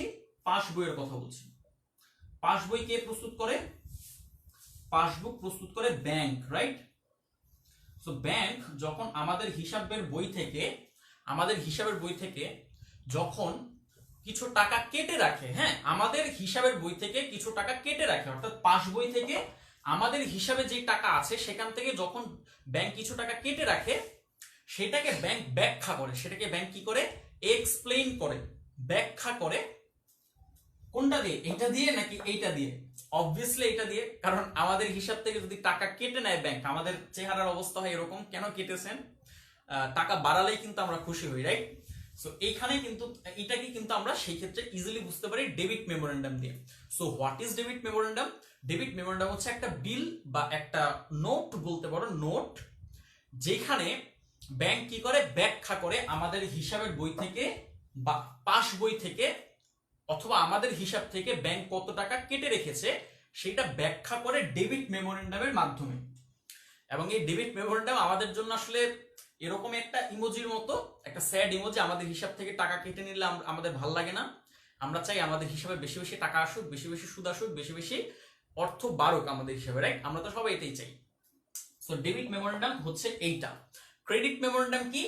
এই যে স্মাইল দেখে সকলে বুঝতে পারছি ক্রেডিট মেমোরেন্ডাম আমাদের জন্য অবশ্যই ভালো কিছু। ক্রেডিট মেমোরেন্ডাম হচ্ছে এমন একটা বিল, সেটা ব্যাংকই বেসিক্যালি দেখায় কোথায় বলতো, পাসবুকের নিচে। তো সেখানে ব্যাংক কি করে ব্যাখ্যা করে আমার হিসাবের বইতে কোন কোন কারণে টাকা বেড়েছে। সো এই দুটো বিষয়ের ভিতর একটা বিষয় কমন, বুঝছো, একটা বিষয় কমন, সেটা হচ্ছে ডেবিট মেমোরেন্ডাম এবং ক্রেডিট মেমোরেন্ডাম। এই দুটোই হচ্ছে আসলে ব্যাখ্যা করে কোন কোন কারণে আমার হিসাবে টাকা বেড়েছে অথবা কোন কোন কারণে আমার হিসাবে টাকা কমেছে। সো ডেবিট মেমোরেন্ডাম ব্যাখ্যা করে আমার হিসাব থেকে টাকা কমে যাওয়া, আর ক্রেডিট মেমোরেন্ডাম ব্যাখ্যা করবে আমার হিসাবে টাকা বৃদ্ধি পাওয়া। সো এই দুটোকে অনেকটা আর্থিক বিবরণী টিকার সাথে কম্পেয়ার করতে পারো, কারণ টিকাতে আমরা কি করি বা নোটসে আমরা কি করি, ব্যাখ্যা দিই। এই ডেবিট এবং ক্রেডিট মেমোরেন্ডামও ঠিক তাই, এখানে ব্যাংক কি করে তার পাস বইতে ব্যাখ্যা দেয় ঠিক কোন কোন কারণে আমার হিসাব থেকে টাকা কমে গেছে, অর্থাৎ এইরকম চেহারা হয়েছে আমার অবস্থা, অথবা কোন কোন কারণে আমার হিসাবে টাকা বেড়েছে। ওকে, আশা করছি ডেবিট এবং ক্রেডিট মেমোরেন্ডাম নিয়ে আর কারো কোনো প্রবলেম নেই। যদি প্রবলেম না থাকে তাহলে হচ্ছে আমি এখন একক জের পদ্ধতি শুরু করব। সো একক জের পদ্ধতি শুরু করার জন্য আমার এই যে আজকের এই ক্লাসের শুরুতে আমি তোমাদের সকলকে একটা খতিয়ান দেখিয়েছিলাম, রাইট? দুই পাশে দুটো খতিয়ান দেখানোর মাধ্যমে একটা বিষয় দেখানোর চেষ্টা করেছিলাম যে নগদান বই মোতাবেক ব্যাংক জমা, এই কথাটা কিন্তু ব্যাংক বিবরণী মোতাবেক ব্যাংক জমাতিরিক্তের সেমই, তাই না? মানে দেখতে হয়তো আলাদা, কিন্তু বিষয়টা কিন্তু আসলে সেমই। এইটা এখন তোমাদেরকে আরেকটু মাথায় আনতে হবে। সো আমরা শুরু করছি একক জের পদ্ধতি। এই পর্যায়ে আমি হচ্ছে এই অধ্যায়ের নামটা একটু মুছে দিব, কারণ অধ্যায়ের নাম মুছলে আসলে জায়গা হবে না। আশা করছি এই অধ্যায়ের নাম নিয়ে আসলে কারো কোনো প্যারা হবে না। আমি কি নিয়ে কথা বলছি? আমি কথা বলছি একক জের পদ্ধতি নিয়ে। আমি কি নিয়ে কথা বলছি? একক জের পদ্ধতি নিয়ে। একক জের পদ্ধতি। সো আমরা যখন একক জের পদ্ধতিতে ম্যাথ করতে যাই, হ্যাঁ, এই যে এখানে আমাদেরকে একটু মনোযোগ দিতে হবে, কারণ ম্যাথ না বুঝলে কিন্তু আমরা একক জের পদ্ধতিতে ব্যাংক সমন্বয় বিবরণী প্রস্তুত করতে পারবো না। সো আমরা যখন একক জের পদ্ধতিতে ম্যাথ সলভ করতে যাই বা ম্যাথ করতে যাই, অনেক সময় প্রশ্নে দুটো ব্যালেন্স দেওয়া থাকে। কি কি ব্যালেন্স দেওয়া থাকতে পারে বলতো? দেওয়া থাকতে পারে নগদান বই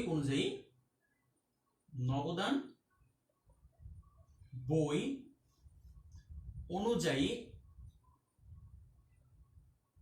ব্যাংক উদ্বৃত্ত, এটা দেওয়া থাকতে পারে, অথবা দেওয়া থাকতে পারে ব্যাংক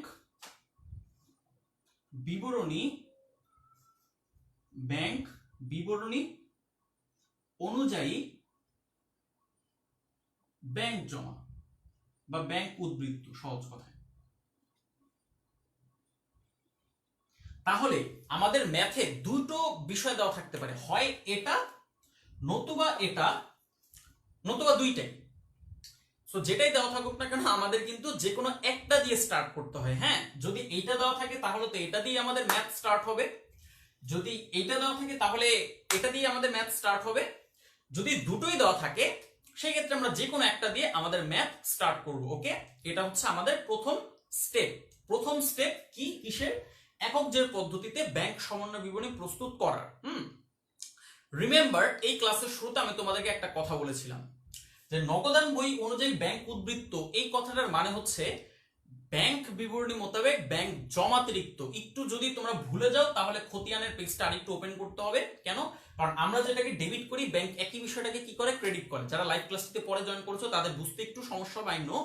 তোমরা এই লাইভ ক্লাসটির শুরুতে আমি একটা খতিয়ান বুঝিয়েছি, এই খতিয়ানটা খুবই ক্রুশিয়াল একক জের পদ্ধতি বোঝার জন্য। সো এই যে লাইনটা নগদান বই অনুযায়ী ব্যাংক উদ্বৃত্ত, হ্যাঁ, এইটা কিন্তু সিমিলার আরেকটা লাইনের সাথে। কোনটার সাথে? ব্যাংক বিবরণী অনুযায়ী ব্যাংক জমাতিরিক্ত। ব্যাংক বিবরণী অনুযায়ী ব্যাংক জমাতিরিক্ত আর নগদান বই অনুযায়ী ব্যাংক জমা কিন্তু একই অর্থ প্রকাশ করে, কিন্তু এটা কিন্তু আলাদা অর্থ প্রকাশ করে। হ্যাঁ, এটা কিন্তু আলাদা অর্থ প্রকাশ করে। সো যখন আমরা এই কথাটা বলি, এই যে একটু মনোযোগ দিতে হবে, হ্যাঁ, যখন আমরা এই কথাটা বলি যে নগদান বই অনুযায়ী ব্যাংক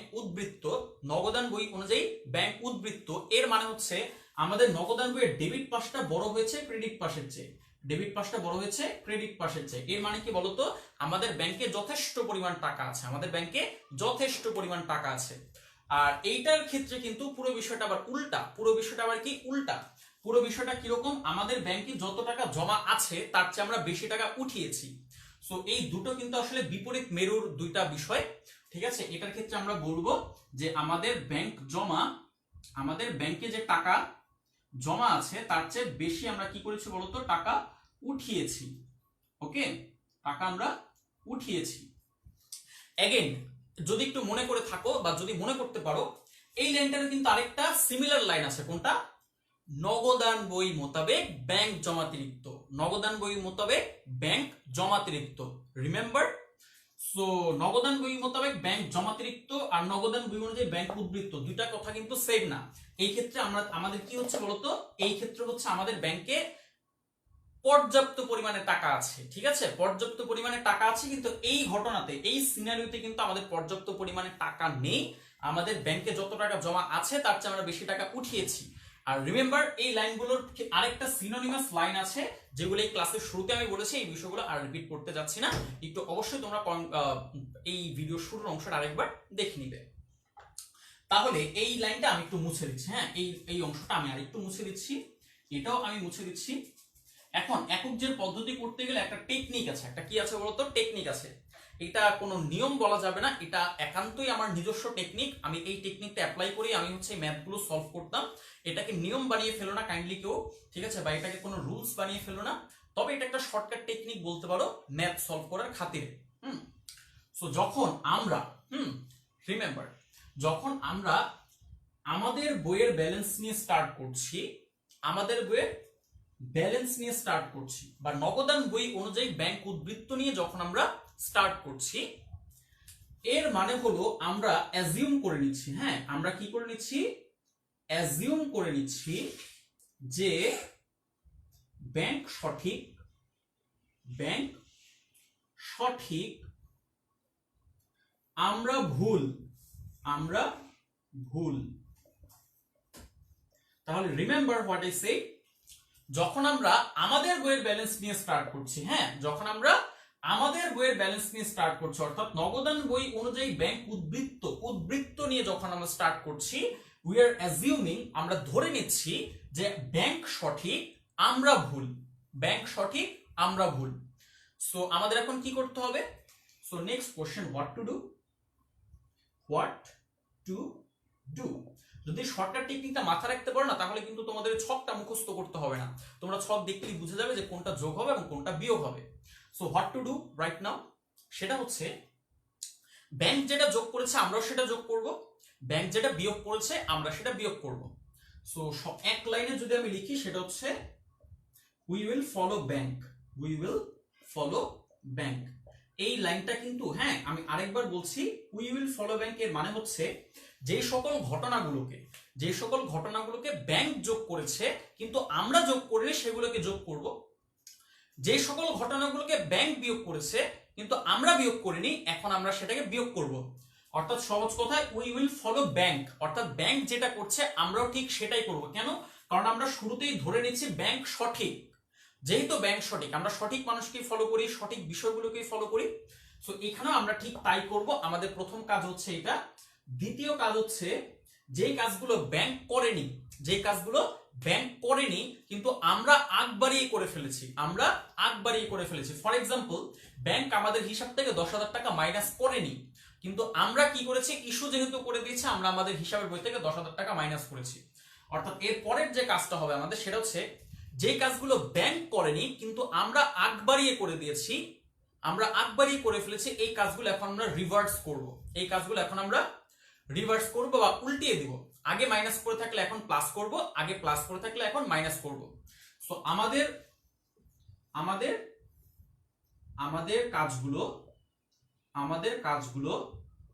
উল্টে দিব, আমাদের কাজগুলো উল্টে দিব, আমাদের কাজগুলো উল্টে দিব।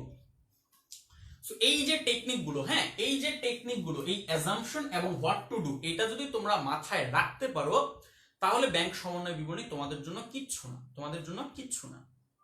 আমি এই পর্যায়ে এই অংশটা মুছে দিব, হ্যাঁ এই অংশটা মুছে দিব, এই অংশটা আপাতত মুছে দিচ্ছি, কিন্তু কিছুক্ষণ পরে আমি আবার লিখে দিব। হ্যাঁ, তাহলে এখন যদি তোমাদের বইতে যেরকম একটা ফরম্যাট দেওয়া আছে, তোমাদের বইতে ঠিক যেরকম একটা ফরম্যাট দেওয়া আছে, এর সাথে এখন আমি এই যে টেকনিকটাকে রিলেট করব, এই শর্টকাট টেকনিকটাকে এখন আমি তোমাদেরকে রিলেট করে করে বুঝাবো, তাহলে তোমাদের বুঝতে বিষয়টা সুবিধা হবে।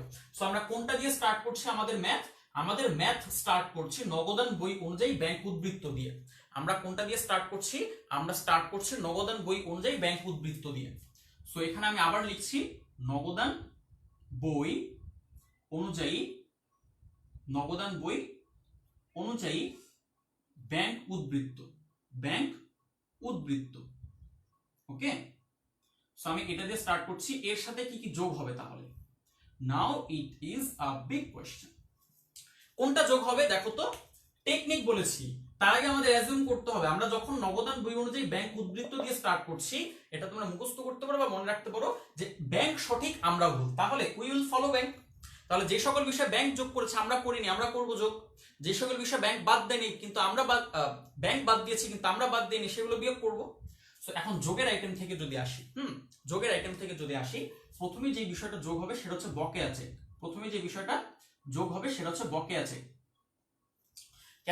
কেন বকেয়া চেক যোগ হবে বলতো? বকেয়া চেক মানে কি? কিছুক্ষণ আগে আমি তোমাদেরকে গরমিলের কারণগুলো ব্যাখ্যা করেছিলাম। প্রত্যেকটা বিষয় কিন্তু আসলে একটা আরেকটার সাথে রিলেটেড। হ্যাঁ, সো বকেয়া চেক মানে কি? বকেয়া চেক মানে হচ্ছে ইস্যুকৃত চেক উপস্থাপিত হয়নি। বকেয়া চেক মানে কি? বকেয়া চেক মানে হচ্ছে ইস্যুকৃত চেক উপস্থাপিত হয়নি, অর্থাৎ আমরা চেক ইস্যু করেছি কিন্তু এখনো পর্যন্ত কি হয়নি, সেটা উপস্থাপিত হয়নি। তার মানে কি? আমরা এই কাজগুলো আগ বাড়িয়ে করেছি। আমরা কি করেছি? আগ বাড়িয়ে করেছি। ইট সাউন্ডস উইয়ার্ড, বাট এটা অঙ্ক সহজভাবে বোঝার জন্য আমি এই বিষয়গুলো বলছি। হ্যাঁ, এগুলো কিন্তু আসলে নিয়ম মনে করো না কেউ, বা এগুলো বইয়ের কথা নয়, এগুলো তোমাদের সহজে বোঝানোর জন্য বিষয়গুলো বলছি। অর্থাৎ আমরা কিন্তু কি করেছি? মাইনাস করেছি। ব্যাংক কি মাইনাস করেছে? ব্যাংক কি মাইনাস করেছে? না। তাহলে আমরা কি করেছি? ইস্যু করার সময় মাইনাস করে দিয়েছি, কিন্তু ব্যাংক মাইনাস করেনি। আর আমরা ধরে নিচ্ছি ব্যাংকই হচ্ছে সঠিক, আমরা ভুল। তাহলে আমাদের কাজগুলো এখন কি করব? উল্টে দিব। সো বকেয়া চেক মানে কি? আগে ইস্যু করেছিলাম, চেকটা উপস্থাপিত হয়নি, এখন যোগ করে দিব সহজ কথায়। সো আমরা ব্যাংককেই কিন্তু আসলে ইনডিরেক্টলি ফলো করলাম এই কাজটার মাধ্যমে। সো বকেয়া চেক কি হবে বলতো? যোগ হবে। এরপরে কোনটা যোগ হবে বলতো? এরপর যোগ হবে হচ্ছে দেনাদার কর্তৃক সরাসরি ব্যাংকে জমা। দেনাদার কর্তৃক সরাসরি ব্যাংকে জমা। এই কথাটার মানে কি? বাই দ্য ওয়ে, আমি কিন্তু এই কলামে শুধু তোমাদের শর্টকাট টেকনিকটা দেখিয়েছি। আমি শর্টকাট টেকনিকটা রিলেট করে করে তোমাদেরকে ছকটা এখানে লিখিয়ে দিব, সবাই একটু নোট করে নিবে। হ্যাঁ, সো 2 নম্বর যে পয়েন্টটা সেটা আমি বলছি দেনাদার কর্তৃক সরাসরি ব্যাংকে জমা। এটা কেন যোগ হবে দেখো? দেনাদার যখন ব্যাংকে সরাসরি জমা দিয়েছে, ব্যাংক কি করেছে? যোগ করেছে।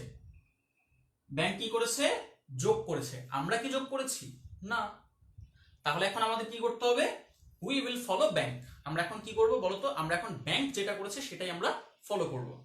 সো ব্যাংক যেহেতু যোগ করেছে, আমরা এখন সেটাকে কি করব? যোগ করব। অর্থাৎ দেনাদার কর্তৃক সরাসরি ব্যাংকে জমা, আমরা এটা কি করে দিব? যোগ করে দিব।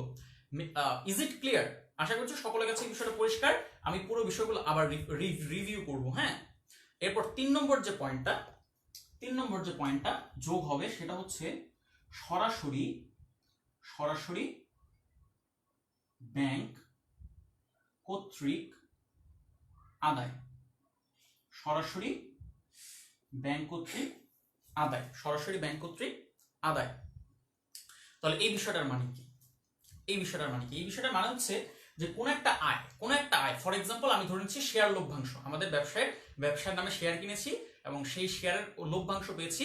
ব্যাংক কি করেছে? সেটা আদায় করেছে। অর্থাৎ ব্যাংক কি করেছে? আমার হিসাবকে বাড়িয়ে দেখিয়েছে। কিন্তু আমি কি বাড়িয়ে দেখিয়েছি? আমি কি যোগ করেছি আমার বইতে? না। সো এখন আমি কি করব? We will follow bank. আমরা ব্যাংক যেটা করেছে সেটাই করব। ব্যাংক যেহেতু এটাকে যোগ করেছে, আমরা এখন কি করব? এটাকে যোগ করে দেব আমাদের হিসাবের বইতে। সো সরাসরি ব্যাংক কর্তৃক আদায়, এটা কি হবে বলতো? এটা যোগ হবে। আশা করছি এই বিষয়টা সকলেই বুঝতে পারছো। সো ঘুরে ফিরে একটা বিষয় খেয়াল করো, যখন আমরা নগদান বই অনুযায়ী ব্যাংক উদ্বৃত্ত দিয়ে স্টার্ট করব, আমরা অ্যাজিউম করে নিব ব্যাংক সঠিক, আমরা ভুল। সো ব্যাংক যেটা যোগ করেছে আমরাও সেটা যোগ করব, ব্যাংক যেটা বিয়োগ করেছে সেটা আমরাও বিয়োগ করব। আর উল্টো দিকে আমরা যেগুলো আগ বাড়িয়ে করেছে সেগুলো এখন উল্টো করে দিব। সেই কাজগুলো এখন রিভার্স করব। এইভাবে কিন্তু পুরো বিষয়গুলো আমি এখন এক্সপ্লেন করবো তোমাদের কাছে। সো 4 নম্বর যে পয়েন্টটা, 4 নম্বর পয়েন্ট, সেটা হচ্ছে ইস্যুকৃত চেক নগদান বইতে বেশি দেখানো। ইস্যুকৃত চেক, ইস্যুকৃত চেক নগদান বইতে বেশি দেখানো, ইস্যুকৃত চেক নগদান বইতে বেশি দেখানো। সো এই কথাটার মানে কি বলতো? এই কথাটার মানে হচ্ছে, ধরে নিচ্ছি আমি কাউকে 5,000 টাকার চেক ইস্যু করেছি, কিন্তু আমার বইতে আমি লিখেছি 6,000 টাকা। তার মানে কি আমি 1,000 টাকা বেশি মাইনাস করেছি, আমি 1,000 টাকা বেশি মাইনাস করেছি। ব্যাংকে 1,000 টাকা বেশি মাইনাস করেছে না, তার মানে আমরা এই কাজটা আগ বাড়িয়ে করে ফেলেছি, আমরা এই কাজটা আগ বাড়িয়ে করে ফেলেছি, 1,000 টাকা অতিরিক্ত মাইনাস করে ফেলেছি। সো যেহেতু আগে মাইনাস করেছি, এখন আমরা কি করব, এই কাজটা উল্টে দিব। যেহেতু ব্যাংক করেই নেই এটা, সো এখানে আমাদের কোনো মাথা ব্যথাই নেই, আমরা কি করব, এই কাজটা উল্টে দিব। আগে মাইনাস করেছি, এখন সেটাকে কি করব, যোগ করব। ইস্যুকৃত চেক নগদান বইতে বেশি দেখানো, এটা আগে বেশি দেখানো মানে হচ্ছে আগে বেশি মাইনাস করেছিলাম, এখন এই কাজটা আমরা কি করব, উল্টে দিব। এইভাবে করে উল্টে দিব। দেখলাম 5 নম্বরে, 5 নম্বরে এখানে যেহেতু নিচে আর জায়গা হচ্ছে না, আমি উপরের একটা পয়েন্ট মুছে দিব। এখন উপরের একটা পয়েন্ট বলতে আমি 1 নম্বর যে পয়েন্টটা সেটা মুছে দিব। সো 1 নম্বর পয়েন্ট দিয়ে মুছে আমি 5 নম্বর পয়েন্টটা এখন উপরে লিখবো। হ্যাঁ, 5 নম্বর পয়েন্টটা এখন উপরে লিখবো। 5 নম্বর পয়েন্ট এই যে এখানে লিখবো 5 নম্বর পয়েন্ট, পয়েন্ট নম্বর 5, সেটা হচ্ছে ব্যাংক সুদ মঞ্জুর। সেটা কি বলতো, ব্যাংক সুদ মঞ্জুর। অর্থাৎ আমাদের জমা টাকার উপর, আমাদের ব্যাংকে যে টাকা জমা রয়েছে সেটার উপর আমরা কি পেলাম বলতো, সুদ পেলাম। সো এই যে ব্যাংকে জমা টাকার উপর যে আমরা সুদ পেলাম, ব্যাংক আমাদের হিসাবে টাকা বাড়িয়েছে, ব্যাংক আমাদের হিসাবে টাকা বাড়িয়েছে, কিন্তু আমরা কি সেই টাকাটা বাড়িয়েছি না। তার মানে আমরা এখন কি করব, ব্যাংককে ফলো করব, we will follow bank. So এই জন্য কি করব, ব্যাংক যেহেতু যোগ করেছে আমরা যোগ করে দিব। 5 নম্বর পয়েন্ট ডান। সর্বশেষ পয়েন্ট বলা যেতে পারে এটাকে, সর্বশেষ পয়েন্ট 6 নম্বর পয়েন্ট। 6 নম্বর পয়েন্ট এটা মুছে লিখছি আমি। পয়েন্ট নাম্বার 6, সেটা কি বলতো, তোমরা কি গেস করতে পারো কোনটা? পয়েন্ট নাম্বার 6 হচ্ছে ব্যাংকে জমাকৃত চেক পাস বইতে বেশি দেখানো হয়েছে। ব্যাংকে জমাকৃত চেক পাস বইতে বেশি দেখানো হচ্ছে, অর্থাৎ এটা হচ্ছে ব্যাংকের ভুল। সহজ কথায় 6 নম্বর পয়েন্ট হচ্ছে ব্যাংকের ভুল, ব্যাংকের ভুল, ব্যাংকের ভুল যা উদ্বৃত্তকে বেশি দেখায়, যা উদ্বৃত্তকে বেশি দেখায়। এটা কিরকম বলতো? এটা অনেকটা এরকম যে আমরা ব্যাংকে জমা দিয়েছি, আমরা ব্যাংকে জমা দিয়েছি 3,000 টাকা। ফর এক্সাম্পল আমরা ব্যাংকে জমা দিয়েছি কত টাকা, আমরা ব্যাংকে জমা দিয়েছি 3,000 টাকা। 3,000 টাকার একটা চেক আমরা ব্যাংকে জমা দিয়েছি। সো ওকে ফাইন, আমরা 3,000 টাকার চেক ব্যাংকে জমা দিলাম। এখন ধরে নিচ্ছি যদি এমন হয় ব্যাংক 3,000 টাকা তার বইতে না লিখে ব্যাংক লিখলো 4,000 টাকা, অর্থাৎ এটা ব্যাংক কি করলো, ভুল করলো। ব্যাংক কি করলো, এটা ভুল করলো। সো এই যে ব্যাংক যে ভুল করলো কাজটা, এই যে কাজটা ব্যাংক যে ভুল করলো, এর ফলে কি হবে, আমাদের হিসাবের বইতে বেশি দেখানো হবে, মানে আমাদের হিসাবে বেশি দেখানো হবে টাকাটা। সো আমরা কিন্তু শুরুতেই ধরে নিয়েছি ব্যাংক সঠিক, আমরা ভুল। এখন কিন্তু আমরা আমাদের অ্যাজাম্পশন চেঞ্জ করব না, এখন আমরা যেটা ধরে নিয়েছি সেটা কিন্তু চেঞ্জ করব না। তার মানে হচ্ছে we will follow bank. Bank আমাদের হিসাবের বইতে টাকা বাড়িয়ে দেখিয়েছে, we don't have any problem with that. আমরা তখন কি করব, মানে ইট সাউন্ডস উইয়ার্ড, আমরা তখন কি করব, ব্যাংক যেহেতু বেশি লিখিয়েছে আমরাও বেশি দেখাবো। ব্যাংক যেহেতু ভুল করেছে, ভুল করেও যেহেতু বেশি লিখিয়েছে, আমরা কিন্তু ব্যাংককে বস মেনে আমরা সেই কাজটাই করব। এবং এটাই কিন্তু হচ্ছে আমাদের এই পদ্ধতির, এই যে একক জের পদ্ধতির যদি এটা দিয়ে স্টার্ট করি আমরা, তাহলে এটাই কিন্তু আমাদের অ্যাজাম্পশন যে ব্যাংক সঠিক আমরা ভুল। সো আমরা কিন্তু এইভাবেই এই বিষয়গুলো ফলো করে যাব। সো ব্যাংকের ভুল যা উদ্বৃত্তকে বেশি দেখায়, আমরাও তখন কি করব, আমাদের উদ্বৃত্তকে বেশি দেখাবো, কোনো সমস্যা নেই। সো এই পর্যন্ত আমরা দেখলাম যে এটার সাথে কোন কোন আইটেমগুলো যোগ হবে, এটার সাথে কোন কোন আইটেমগুলো যোগ হবে। সো আমরা যোগ আইটেমগুলো তো সকলেই দেখলাম, এখন আমাদেরকে একটু দেখতে হবে বিয়োগ আইটেমগুলো। কোন আইটেমগুলো? বিয়োগ আইটেমগুলো এখন আমাদের দেখতে হবে। সো সবার কি যোগ আইটেমগুলো বুঝতে পেরেছো কি সবাই? কার কি কোনো বুঝতে সমস্যা রয়েছে?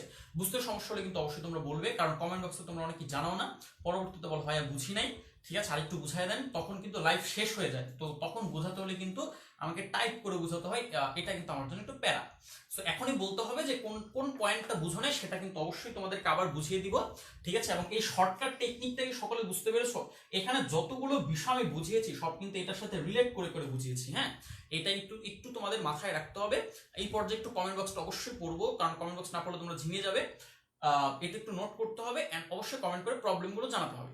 ওকে, so here I am. To read your comments. আচ্ছা, আর আনক্লিয়ার কোনটা ক্লিয়ার করেনি? আচ্ছা, বুঝতে পারিনি ঠিক আপনার কাছে কোনটা ক্লিয়ার হয়নি, এটা আমাকে একটু বলতে হবে, ঠিক আছে? কোনটা ক্লিয়ার হয়নি?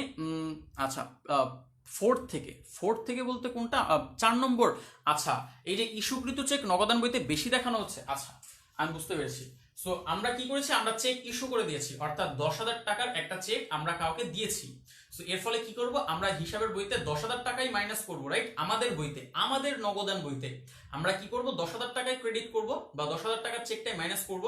কিন্তু যদি এরকম হয়, হ্যাঁ, কিন্তু যদি এরকম হয় যে আমরা 10,000 টাকা ক্রেডিট না করে আমরা 12,000 টাকা ক্রেডিট করেছি, আমরা কি করেছি, 12,000 টাকা ক্রেডিট করেছি, তাহলে অতিরিক্ত কত টাকা ক্রেডিট করলাম? 2,000 টাকা।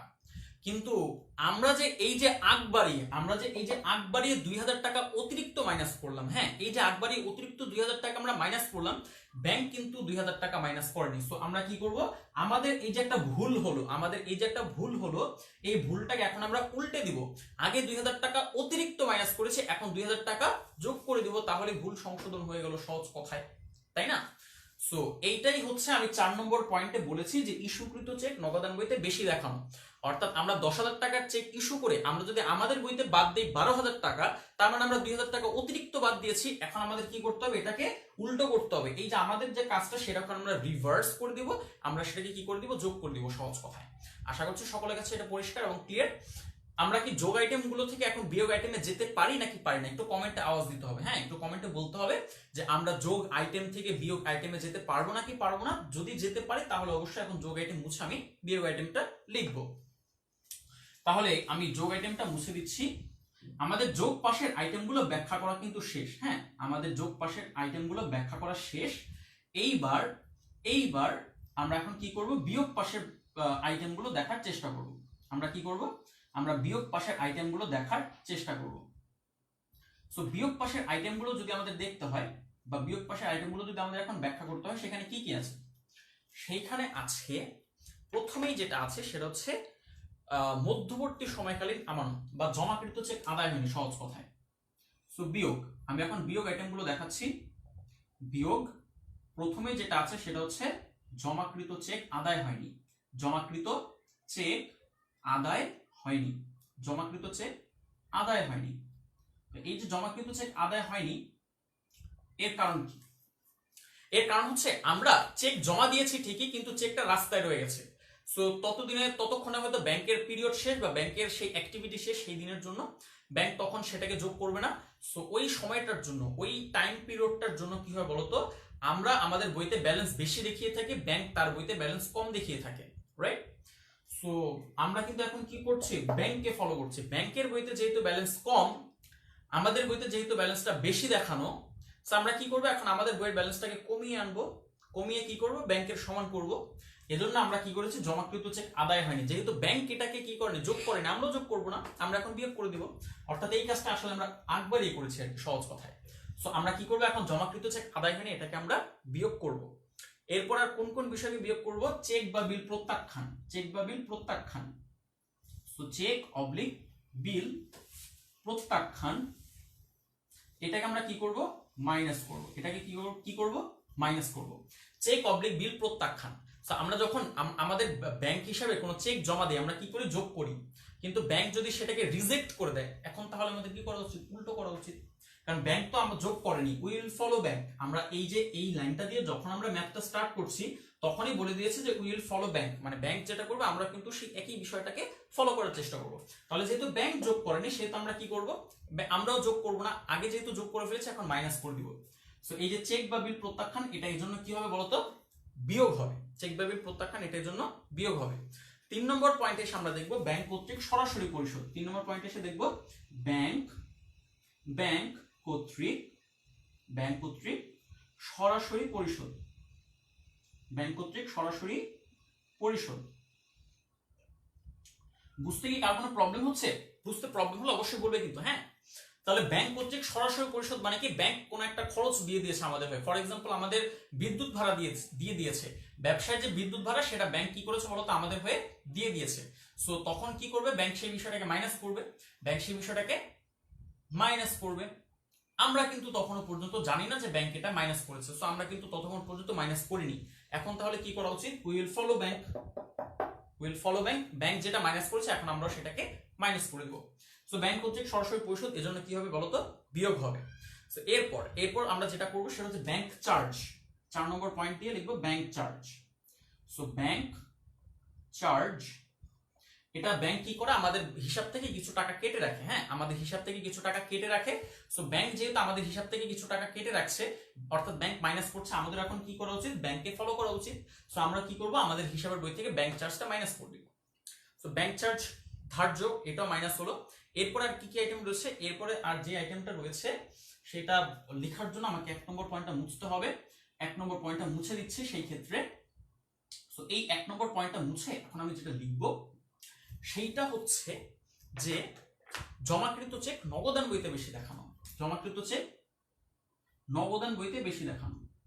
জমাকৃত চেক নগদান বইতে বেশি দেখানো। জমাকৃত চেক নগদান বইতে বেশি দেখানো। তাহলে বিষয়টা কিরকম হলো বলতো? আমরা চেক জমা দিয়েছি। হ্যাঁ, আমরা চেক জমা দিয়েছি। তো আমরা যখন চেক জমা দিলাম তখন আমাদের হিসাবের বইতে সেটাকে ডেবিট করব। ধরে নিচ্ছি 5,000 টাকার চেক জমা দিয়েছি, কিন্তু আমাদের হিসাবের বইতে আমরা যদি 5,000 টাকাকে 10,000 টাকা লিখি, আমরা যদি 5,000 টাকাকে আমরা 10,000 টাকা যদি লিখি, তাহলে বিষয়টা কি হলো বলতো? তাহলে হচ্ছে আমরা আমাদের বইতে বেশি দেখালাম। সো আমরা কিন্তু এখন ব্যাংককে ফলো করছি। হ্যাঁ, সো ব্যাংক যেহেতু বেশি দেখায়নি, এখন আমরা আগবাড়িয়ে করে ফেলেছি। আমরা তখন ওই 5,000 টাকা কি করব? এখানে মাইনাস করে দিব। অর্থাৎ ব্যাংক সমন্বয় বিবরণী প্রস্তুত করতে গিয়ে আমরা এই বিষয়টা মাইনাস করে দিব। সো আশা করছি সকলের কাছে এই বিষয়টা এখন ক্লিয়ার। 5 নম্বর পয়েন্ট ডান। এইবার আমরা চলে যাব সর্বশেষ পয়েন্টে, যেটা হচ্ছে ইস্যুকৃত চেক পাস বইতে বেশি দেখানো। ইস্যুকৃত চেক পাস বইতে বেশি দেখানো, অর্থাৎ এটা ব্যাংকের ভুল বলা যেতে পারে। হ্যাঁ, এটা ব্যাংকের ভুল বলা যেতে পারে। ব্যাংকের ভুল যা উদ্বৃত্তকে কম দেখায়। ব্যাংকের ভুল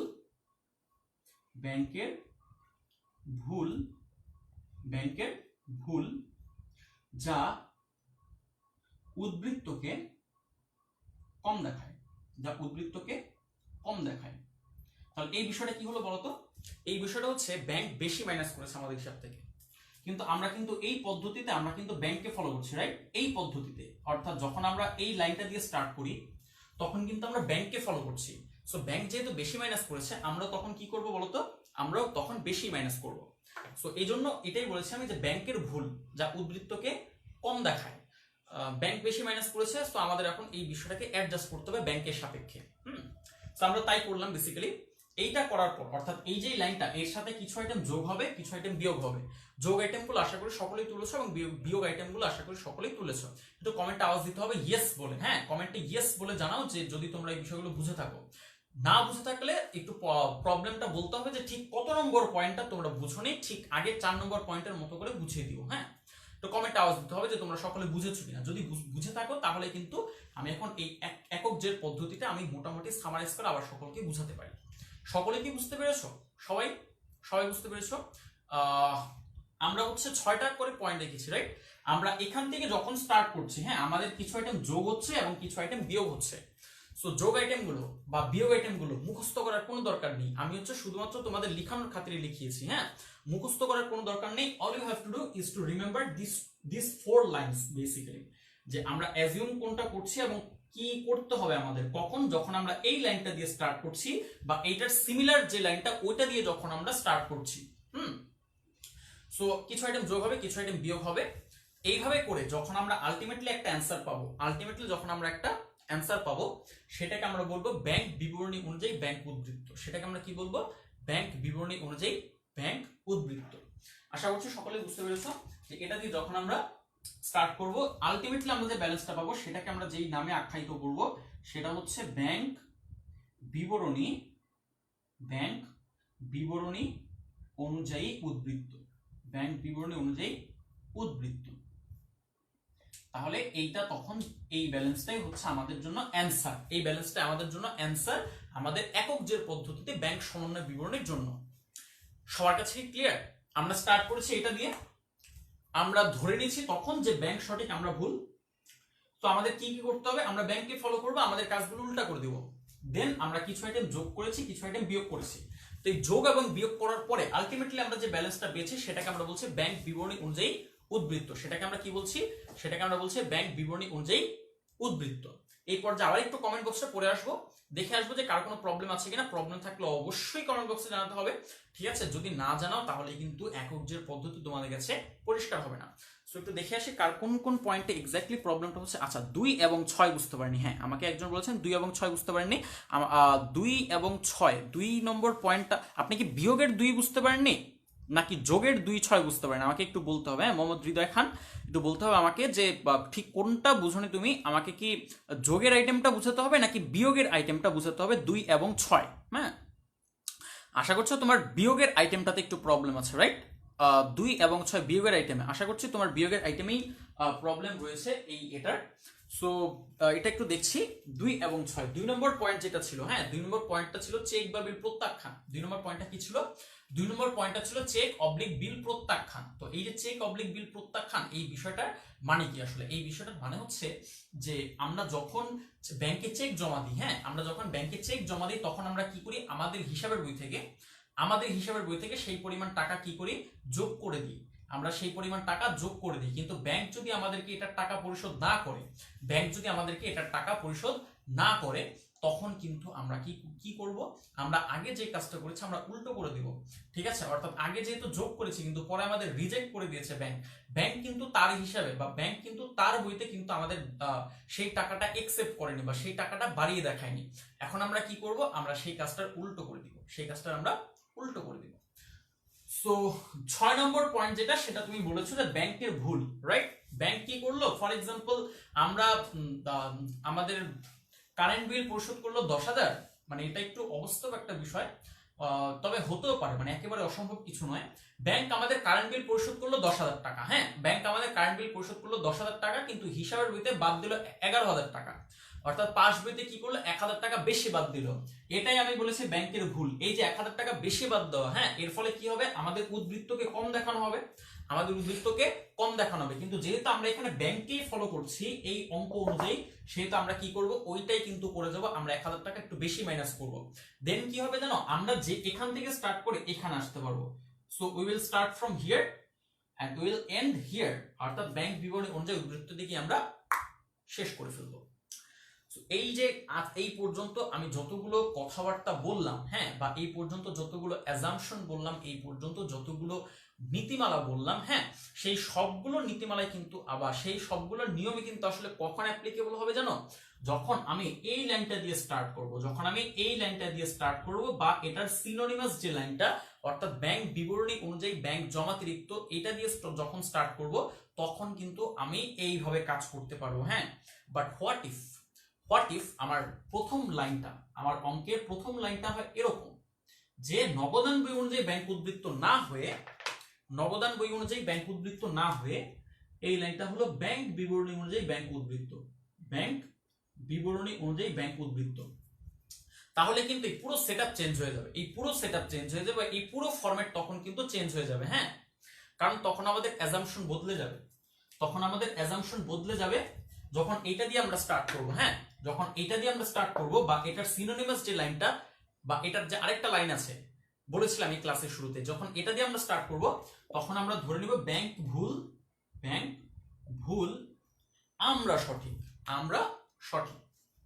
সো আমরা কিন্তু তখন অ্যাজাম্পশনই চেঞ্জ করে ফেলছি। হ্যাঁ, সো অ্যাজাম্পশনই চেঞ্জ করে ফেলছি, আমরা সঠিক।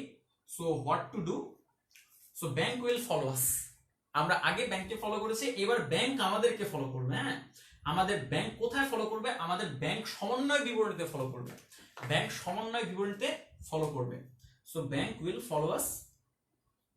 ফলো আস, এবং ব্যাংকের কাজগুলো এই ক্ষেত্রে আমরা কি করব? উল্টে দিব। অর্থাৎ ব্যাংক আগ বাড়িয়ে যে কাজগুলো করবে সেই কাজগুলোকে সেই ক্ষেত্রে আমরা কি করব বলতো? সেই ক্ষেত্রে আমরা উল্টে দিব, ব্যাংকের কাজগুলো উল্টে দিব।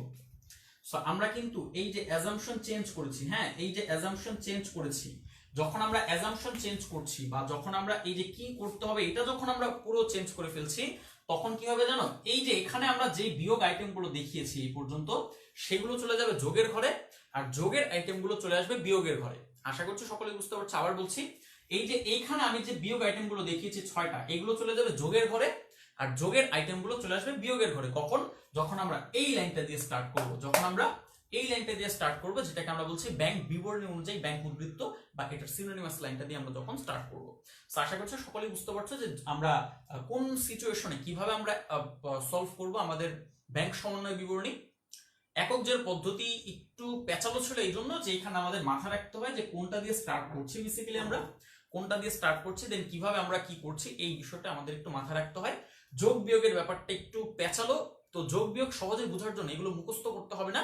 যোগ বিয়োগ সহজে বোঝার জন্য আমাদেরকে অ্যাজাম্পশন দেখতে হবে, এই যে অ্যাজাম্পশন, এবং আমাদের হোয়াট টু ডু, আমাদের অ্যাকচুয়ালি কি করতে হবে এই বিষয়টা তখন আমাদের একটু মাথায় রাখতে হবে।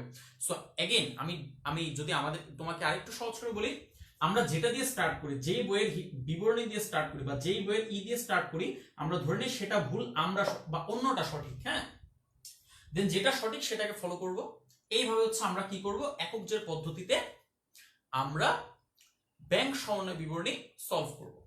সো এবার আমরা চট করে একটা এক্সাম্পল দেখে নিতে পারি। হ্যাঁ, চট করে এবার আমরা একটা এক্সাম্পল দেখে নিতে পারি। সকলের কি এই বিষয়গুলো তোলা হয়েছে? এটা আশা করি আর তোমাদের দরকার হবে না, কারণ এটা অলরেডি আমি বলেছি। যোগ আইটেম গুলো বলে দিচ্ছি, আশা করছি সকলে নোট করেছো। বিয়োগ আইটেম গুলো বলেছি, আশা করছি সকলে নোট করেছো। বাট যেটা ইম্পর্টেন্ট এখানে, হ্যাঁ, যেটা এখানে ইম্পর্টেন্ট সেটা হচ্ছে এই যে অ্যাজাম্পশনটা বা এই যে টেকনিকটা, এই টেকনিকটা বোঝা। টেকনিকটা বুঝলে না তোমাদের মুখস্থ করতে হবে না, তোমাদের আর মুখস্থ করতে হবে না। ব্যাংক সমন্বয় বিবরণী কিন্তু তখন একেবারেই তোমাদের কাছে পানির মতো সহজ হয়ে যাবে। তাহলে আমরা একটা এক্সাম্পল করে ফেলি এখন, বা একটা এক্সারসাইজ করে ফেলি এখন। সো আমি এখন যেটা করব সেটা হচ্ছে আমি ওয়ালিউল্লাহ স্যারের বই ফলো করছি। সো ওয়ালিউল্লাহ স্যারের বইয়ের পেজ নম্বর 448, পেজ নম্বর 448। যাদের কাছে ওয়ালিউল্লাহ স্যারের বই নেই কোনো সমস্যা নেই, আমি ম্যাথটা বলবো, মুখে মুখেও বলবো। যাদের কাছে বই আছে তারা এই ম্যাথটা ফলো করতে পারো। পেজ নাম্বার 448, হোপফুলি তোমাদের সাথে মিলবে। সো স্যারের বইয়ের একদম প্রথম যে এক্সাম্পলটা, হ্যাঁ, একেবারে প্রথম এক্সাম্পল, ব্যবহারিক উদাহরণ ও সমাধান। ব্যবহারিক উদাহরণ ও সমাধান, একেবারে প্রথম যে এক্সাম্পলটা সেটাই এখন তোমাদেরকে বুঝাবো। সো এখানে বলা হচ্ছে যে কোন একজন ব্যক্তি জনাব লাল মোহাম্মদের নগদান বই অনুযায়ী, এই যে দেখো কি বলা হয়েছে, নগদান বই অনুযায়ী ব্যাংক জমার উদ্বৃত্ত 25,000 টাকা। কি বলা হয়েছে? নগদান বই অনুযায়ী তার ব্যাংক জমার উদ্বৃত্ত 25,000 টাকা। সো আমরা এইভাবে লিখবো, এই যে এইভাবে লিখবো, হ্যাঁ, আমরা এভাবে লিখবো যে নগদান বই অনুযায়ী ব্যাংক জমার উদ্বৃত্ত ডট ডট ডট ডট দিয়ে শেষে লিখবো আমরা 25,000 টাকা। আমি এখন শর্টকাটে করছি, বাট তোমরা যখন খাতায় করবে তখন কিন্তু শর্টকাটে করলে হবে না, এই যে কিন্তু এই বিষয়গুলো পুরো বিবরণ সহকারে লিখতে হবে। সো 25,000 টাকা দিয়ে আমরা কি করছি, বেসিক্যালি স্টার্ট করছি। তার চেয়েও সবচেয়ে বড় কথা কোনটা জানো? এখানে বলা হয়েছে নগদান বই অনুযায়ী ব্যাংক জমা, নগদান বই অনুযায়ী ব্যাংক জমা। সো এখানে কিন্তু এই যে এই কথাটা বলা আছে, এইটা অর্থাৎ নগদান বই অনুযায়ী, নগদান বই অনুযায়ী ব্যাংক উদ্বৃত্ত। তাহলে এখানে আমাদের অ্যাজাম্পশন কি? এখানে আমাদের অ্যাজাম্পশন হচ্ছে আমরা যেটা দিয়ে স্টার্ট করি সেটা হচ্ছে ভুল, সেটা হচ্ছে ভুল। সো আমাদের অ্যাজাম্পশন কিন্তু এখানে বদলে যাবে, হ্যাঁ, আমাদের অ্যাজাম্পশন কিন্তু এখানে বদলে যাবে। সো ব্যাংক কিন্তু এখানে সঠিক, ব্যাংক কিন্তু এখানে সঠিক, আমরা কিন্তু এখানে ভুল। আমি ওয়ালিউল্লাহ স্যারের বইয়ের একেবারে প্রথম ম্যাথটা করাচ্ছি, যেখানে আমাদের কোশ্চেনে বলা আছে যে নগদান বই অনুযায়ী ব্যাংক উদ্বৃত্ত 25,000 টাকা, নগদান বই অনুযায়ী ব্যাংক উদ্বৃত্ত 25,000 টাকা, সেটা দিয়ে স্টার্ট করলাম ম্যাথটা। আমাদের অ্যাজাম্পশন গুলো ক্লিয়ার সকলের কাছে? যেটা দিয়ে স্টার্ট করি, যেই বইয়ের ব্যাংক উদ্বৃত্ত দিয়ে স্টার্ট করি সেটাকে ভুল ধরে নিই আমরা, অন্যটাকে সঠিক ধরে নিই, দেন আমরা কি করি, অগ্রসর হই। So bank will not follow us this time. এবার আমরা কি করব, আমরা ব্যাংককে ফলো করব। So we will follow bank, we will follow bank. এবং ব্যাংকের কাজগুলো না, আমাদের কাজগুলো এখন উল্টে দিব, আমাদের কাজগুলো উল্টে দিব। অর্থাৎ যেই কাজগুলো আমরা আগ বাড়িয়ে করেছি সেই কাজগুলো এখন আমরা কি করব, উল্টে দিব। সো আমাদের কাজগুলো উল্টে দিব। সো অ্যাজাম্পশন কি সকলের কাছে পরিষ্কার? এইবার ম্যাথ তোমাদের জন্য আর কোনো ব্যাপারই না, এবার ম্যাথ কোনো ব্যাপারই হবে না। প্রথম যে বিষয়টা লেখা আছে যে আচ্ছা আমাদের এই ম্যাথে, হ্যাঁ, আমাদের এই ম্যাথে তোমার দুটো দেওয়া আছে, একটা হচ্ছে ব্যাংক জমার উদ্বৃত্ত নগদান বই অনুযায়ী, আর একটা হচ্ছে ব্যাংক বিবরণী অনুযায়ী ব্যাংক জমার উদ্বৃত্ত। এখানে যে কোনটা দিয়ে স্টার্ট করা যেতে পারে, এটা নিয়ে কোনো সমস্যা নেই। আমি এই ক্লাসের শুরুতেই বলেছি যে যখন একক জের পদ্ধতি নিয়ে আমরা অঙ্ক করব, যদি দুইটাই দেওয়া থাকে, হ্যাঁ, তাহলে যে কোনো একটা দিয়ে স্টার্ট করব। সো আমি এটাকে প্রেফার করি নগদান বই অনুযায়ী ব্যাংক উদ্বৃত্ত দিয়ে স্টার্ট করার জন্য, তাহলে আমি এই অ্যাজাম্পশন গুলো মিলিয়ে মিলিয়ে করতে পারবো অঙ্কটা। সো এখানে বলা হয়েছে যে ব্যাংকে জমাকৃত 6,000 টাকার চেক 31শে ডিসেম্বর পর্যন্ত আদায় হয়নি। সো জমাকৃত চেক আদায় হয়নি, জমাকৃত চেক আদায় হয়নি, জমাকৃত চেক আদায় হয়নি। এই কথাটা মানে কি? এই কথাটার মানে হচ্ছে আমরা চেক জমা ঠিকই দিয়েছি কিন্তু ব্যাংক কি করেনি সেটাকে যোগ করেনি, বা যেহেতু চেকটা এখনো ব্যাংকে পৌঁছায়নি ব্যাংক কেন যোগ করবে সহজ কথায়। সো আমরা যেহেতু ব্যাংকে সঠিকভাবে কাজ করছি, এখন আমাদের কি করতে হবে বলতো? এই যে 6,000 টাকার যে চেকটা, এই 6,000 টাকার চেকটা আমাদের এখন বাদ দিতে হবে। আমাদের এখন কি করতে হবে? বাদ দিতে হবে। সো যোগ আইটেমগুলো আমি এখানে লিখবো এবং বিয়োগ আইটেমগুলো আমি এখানে লিখবো। তোমাদেরকে বিস্তারিত ব্যাখ্যা লিখতে হবে খাতায়, বা যখন এক্সামে করবে অবশ্যই বিস্তারিত ব্যাখ্যা দিতে হবে। আমি এখানে জাস্ট সময় বাঁচানোর জন্য আমি সংক্ষেপে টাকার ফিগারগুলো লিখছি। 6,000 টাকা কেন মাইনাস হলো? কেন 6,000 টাকা মাইনাস হলো? এর কারণ হচ্ছে এই কাজটা আমরা আগবাড়িয়ে করে ফেলেছি, আমরা আগে করেছি। হ্যাঁ, আমরা আগে করেছি, আমরা চেক জমা দিয়েছি কিন্তু ব্যাংকের কাছে এখনো পৌঁছয়নি। যেহেতু ব্যাংক সঠিক আমরা ভুল ধরে নিচ্ছি, so we will follow bank. Bank যেহেতু যোগ করেনি আমরাও যোগ করব না, আমরা আগে যোগ করেছিলাম এখন বিয়োগ করে দিব সহজ কথায়। সো এটা হচ্ছে আমাদের প্রথম ঘটনা। দ্বিতীয় ঘটনাতে কি বলা আছে দেখি। দ্বিতীয় ঘটনাতে বলা হচ্ছে একজন দেনাদার সরাসরি ব্যাংকে জমা দিয়েছে 4,000 টাকা, যা এখনো পর্যন্ত আমরা নগদান বইতে লিখিনি। তার মানে কি ব্যাংক যোগ করেছে, আমরা কি যোগ করেছি? না। So we will follow bank. এখন আমরা 4,000 টাকা কি করে দিব? এখানে যোগ করে দিব। সো 4,000 টাকা এখানে যোগ করে দিলাম। এর মাধ্যমে আমরা কি করলাম? অ্যাকচুয়ালি ব্যাংককে ফলো করলাম। এরপর দেখি, এরপরে হচ্ছে আমাদের 3 নম্বর একটা পয়েন্ট দেওয়া আছে, পাওনাদারগণকে ইস্যুকৃত চেক 5,000 টাকা এখনো উপস্থাপিত হয়নি। সো পাওনাদারকে আমরা চেক ইস্যু করে দিয়েছি, তার মানে কি আমরা আগে মাইনাস করে দিয়েছি। তার মানে কি আমরা আগে মাইনাস করেছি, ব্যাংক কিন্তু এখনো মাইনাস করেনি। কেন? কারণ চেক এখনো ব্যাংকের কাছে গিয়ে পৌঁছায়নি। সো আমরা এই কি করেছি, আমাদের এই যে আগ বাড়িয়ে মাইনাস করে দেওয়া, এটাকে এখন কি করতে হবে? উল্টো করতে হবে। এটাকে এখন কি করতে হবে? উল্টো করতে হবে। টাকার অ্যামাউন্ট হচ্ছে 5,000 টাকা। এই 5,000 টাকা এখন আমরা কি করব? যোগ করব। এই 5,000 টাকা এখন কি করব? যোগ করব। দেন আমাদের সর্বশেষ যে ঘটনাটা দেওয়া আছে ওয়ালিউল্লাহ স্যারের বইতে, সেটা হচ্ছে ব্যাংক সুদ মঞ্জুর করেছে 500 টাকা, চার্জ ধার্য করেছে 200 টাকা, যা এখন আমরা জানিই না, অর্থাৎ নগদান বইতে লিখিনি। সো ব্যাংক সুদ মঞ্জুর 500, এটা যোগ হবে অবভিয়াসলি, কারণ ব্যাংক আগে যোগ করেছে আমরা যোগ করিনি। আর ব্যাংক চার্জ ধার্য হয়েছে 200 টাকা, এটা আমাদের এখন কি করতে হবে? বাদ দিতে হবে। সো আমরা এখন এটাকে অ্যাডজাস্ট করব। এখন একটু চট করে কমেন্টে বলতে হবে এটার অ্যানসারটা কত হয়। হ্যাঁ, এটার অ্যানসারটা চট করে কমেন্টে বলতে হবে যে 25,000 টাকা, এই যে 25,000 টাকা 25,000, এর সাথে আমরা যোগ করব কত টাকা? 4,000, 5,000 এবং 500। সো 4,000, 5,000 এবং 500 টাকা আমরা যোগ করব। অ্যানসার যেটা আসবে সেখান থেকে আমরা মাইনাস করব কত টাকা? 6,200 টাকা। কত টাকা? 6,200 টাকা। সো 6,200 টাকা যদি আমরা মাইনাস করি তাহলে অ্যানসার কত হয় বলো তো? বলতে হবে, কমেন্ট বক্সে অ্যানসার জানাতে হবে। হ্যাঁ, অ্যানসার জানাতে হবে কমেন্ট বক্সে। অ্যানসার হচ্ছে 28,300 টাকা। অ্যানসার কত টাকা? 28,300 টাকা, অর্থাৎ 28,300। সো 28,300 টাকা হচ্ছে আমাদের জন্য সেই ক্ষেত্রে এই একক জের পদ্ধতিতে ব্যাংক বিবরণী অনুযায়ী ব্যাংক জমার উদ্বৃত্ত। ব্যাংক বিবরণী অনুযায়ী ব্যাংক জমার উদ্বৃত্ত। ঠিক দেখো, অঙ্কের শুরুতে এই লাইনটাই বলা আছে যে ব্যাংক বিবরণী মোতাবেক ব্যাংক জমার উদ্বৃত্ত 28,300 টাকা। অর্থাৎ আমরা কি করলাম? We started from here and we ended up here. আমরা এখানে গিয়ে শেষ করলাম। অর্থাৎ নগদান বই, ব্যাংকের বিবরণী, এই দুটোর ভিতর আমরা কি করে ফেললাম? ম্যাচ করে ফেললাম। এই দুটোর বিষয় আমরা এক করে ফেললাম বেসিক্যালি। সো এই হচ্ছে আমাদের একক জের পদ্ধতিতে একটা এক্সাম্পল। সো আমরা একক জের পদ্ধতি নিয়ে অনেক আলোচনা করেছি, একক জের পদ্ধতি নিয়ে অনেক কিছু দেখেছি, অনেক কিছু শিখেছি। এইবার আমরা হচ্ছে নেক্সট চেক লিস্টে টিক দিব। এইটা হচ্ছে উভয় জের সংশোধনী পদ্ধতি। এটা কি? এটা হচ্ছে উভয় জের সংশোধনী পদ্ধতি। তোমাদের কাছে হয়তো বুঝতে একটু প্যাচালো মনে হচ্ছে, বাট এই লাইভ ক্লাসটা শেষে, হ্যাঁ, এই লাইভ ক্লাসটা শেষে তোমরা যখন এই ভিডিওটা আবার দেখবে তোমাদের কাছে আবার ক্লিয়ার হবে। আর এই যে এই অধ্যায়টির উপর আমাদের 10 মিনিট স্কুলের একটি প্লে লিস্ট আছে ইউটিউবে, এটা তোমরা সার্চ দিলেই পেয়ে যাবে এবং এই বিষয়গুলো আবার তোমরা বারবার দেখে শিখে নিতে পারবে। একটু জটিল, একটু পেঁচালো, বাট এই টেকনিকগুলো মাথায় রাখলে না আসলে এই একক জের পদ্ধতি কোনো ব্যাপার না। সো আমি পুরো বোর্ডটা এখন মুছে দিব, একদম পুরো বোর্ড এখন ফাঁকা হয়ে যাবে, কারণ হচ্ছে আমরা একেবারে নতুন একটা পদ্ধতি এখন স্টার্ট করব। We will start a new method right now. এখন আমরা একটা নতুন পদ্ধতি শুরু করব। পদ্ধতিটার নাম কি? পদ্ধতিটার নাম হচ্ছে উভয় জের সংশোধনী পদ্ধতি। পদ্ধতিটার নাম কি? পদ্ধতিটার নাম হচ্ছে উভয় জের সংশোধনী পদ্ধতি। তাহলে উভয় জের সংশোধনী পদ্ধতি এখন আমরা শুরু করব। এখানে হেডিং দিচ্ছি উভয় জের সংশোধনী পদ্ধতি। সংশোধনী পদ্ধতি। সো এই যে উভয় জের সংশোধনী পদ্ধতি, এখানে কিন্তু আমরা যে কোনো একটাকে সংশোধন করি না, আমরা দুটো ব্যালেন্সকেই আমরা কি করি, কারেক্ট করি দুটোর জায়গা থেকে। হ্যাঁ, আমরা দুটো ব্যালেন্সকেই দুটোর জায়গা থেকে কারেক্ট করি। এটা কখন করি, আমরা করি উভয় যে সংশোধনী পদ্ধতিতে। সো আরেকটু যদি সহজ করে বলি তোমাদেরকে, সেটা হচ্ছে আমরা এক পাশে নগদের ব্যালেন্সকে রাখি, নগদান বইয়ের ব্যালেন্সকে রাখি, আরেক পাশে পাস বইয়ের ব্যালেন্সকে রাখি। হ্যাঁ, আরেক পাশে পাস বইয়ের ব্যালেন্সকে রাখি। দুটোকেই দুটো সাপেক্ষে আমরা সেক্ষেত্রে অ্যাডজাস্ট করি, দুটোকেই আমরা দুটো সাপেক্ষে অ্যাডজাস্ট করি। সো সেই ক্ষেত্রে আমরা কি করি বলতো, সেই ক্ষেত্রে আমরা আগে বের করি যে কোন কাজটা কে আগে করেছে, কোন কাজটা কে আগে করেছে।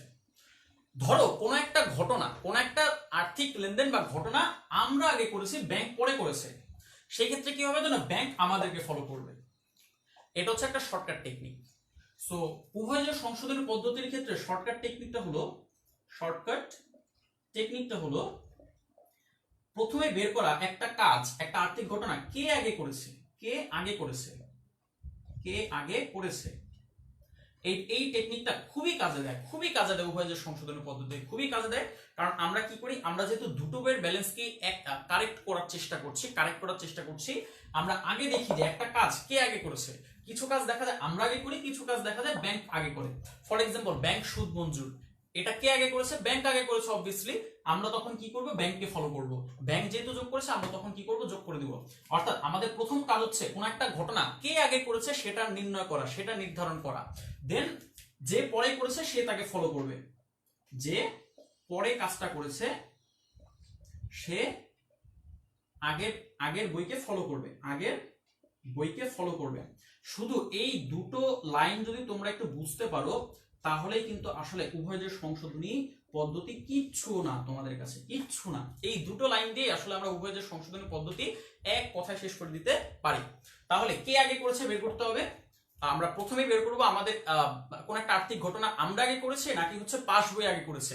দেন যে পরে করছে সে হচ্ছে আগের জনকে ফলো করবে। একটু বুঝতে সমস্যা হচ্ছে হয়তো আপাতত, বাট এই শর্টকাট টেকনিকটা একটু মাথায় রাখো। এই টেকনিকটা আপাতত আমি মুছে দিব। হ্যাঁ, আপাতত মুছে দিয়ে দেন হচ্ছে তোমাদেরকে বোঝানোর চেষ্টা করব একটা এক্সাম্পলের মাধ্যমে।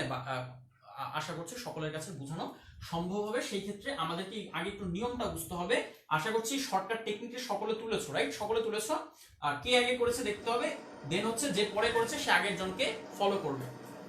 সো আমি মুছে দিলাম, এইটা মুছে দিলাম এখন। সো নগদান বই, পাস বই, এখানে কিছু আইটেম যোগ হবে, এখানে কিছু আইটেম বিয়োগ হবে, এখানে কিছু আইটেম যোগ হবে, এখানে কিছু আইটেম বিয়োগ হবে। ওকে, এখানেও কিছু আইটেম যোগ হবে, এখানেও কিছু আইটেম বিয়োগ হবে। সো যোগ কোনগুলো হবে আর বিয়োগ কোনগুলো হবে এটাই হচ্ছে এখন প্রশ্ন। কোন আইটেমগুলো যোগ হবে, কোন আইটেমগুলো বিয়োগ হবে, সেটাই হচ্ছে এখন প্রশ্ন। সো ব্যাংক কর্তৃক আদায়কৃত অর্থ, এটা প্রথমে যোগ হবে। ব্যাংক কর্তৃক আদায়কৃত অর্থ, ব্যাংক কর্তৃক আদায়কৃত অর্থ, ব্যাংক কর্তৃক আদায়কৃত অর্থ।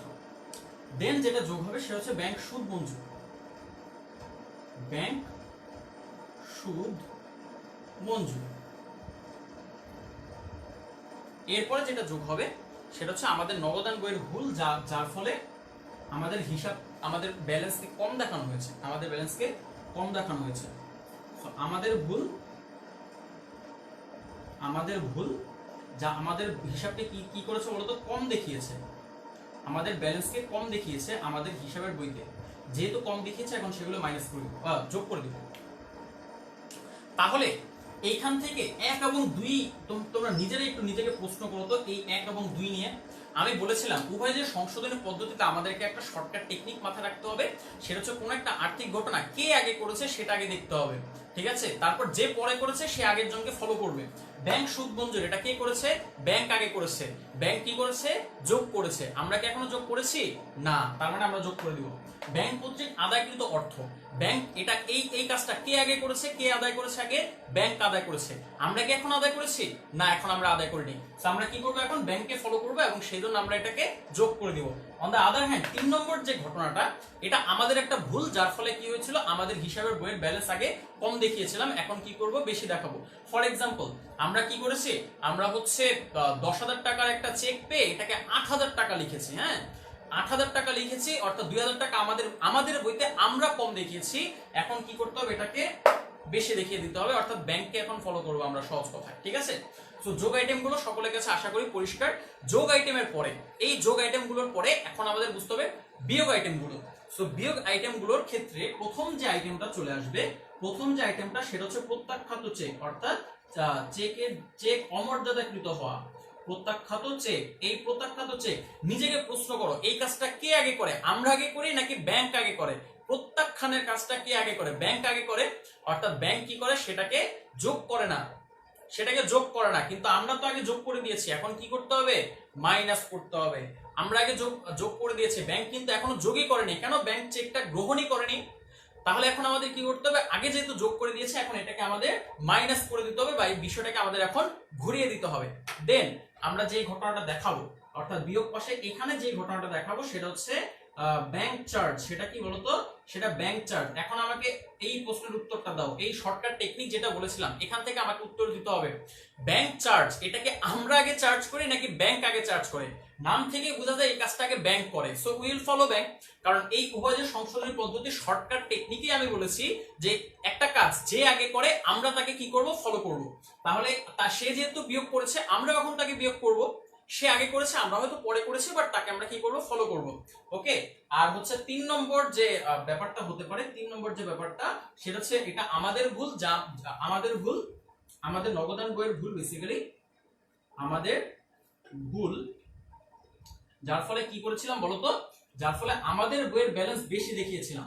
ফর এক্সাম্পল, আমরা হচ্ছে কারো কাছ থেকে 10,000 টাকার একটা চেক পেয়ে, কারো কাছ থেকে 10,000 টাকার একটা চেক পেয়ে আমরা যদি 12,000 টাকা যোগ করি, 12,000 টাকা, তাহলে আমরা কি করছি? 2,000 টাকা বেশি দেখিয়েছি, 2,000 টাকা অতিরিক্ত দেখিয়েছি। সো এখন আমাদের কি করতে হবে? এটাকে বিয়োগ করে দিতে হবে।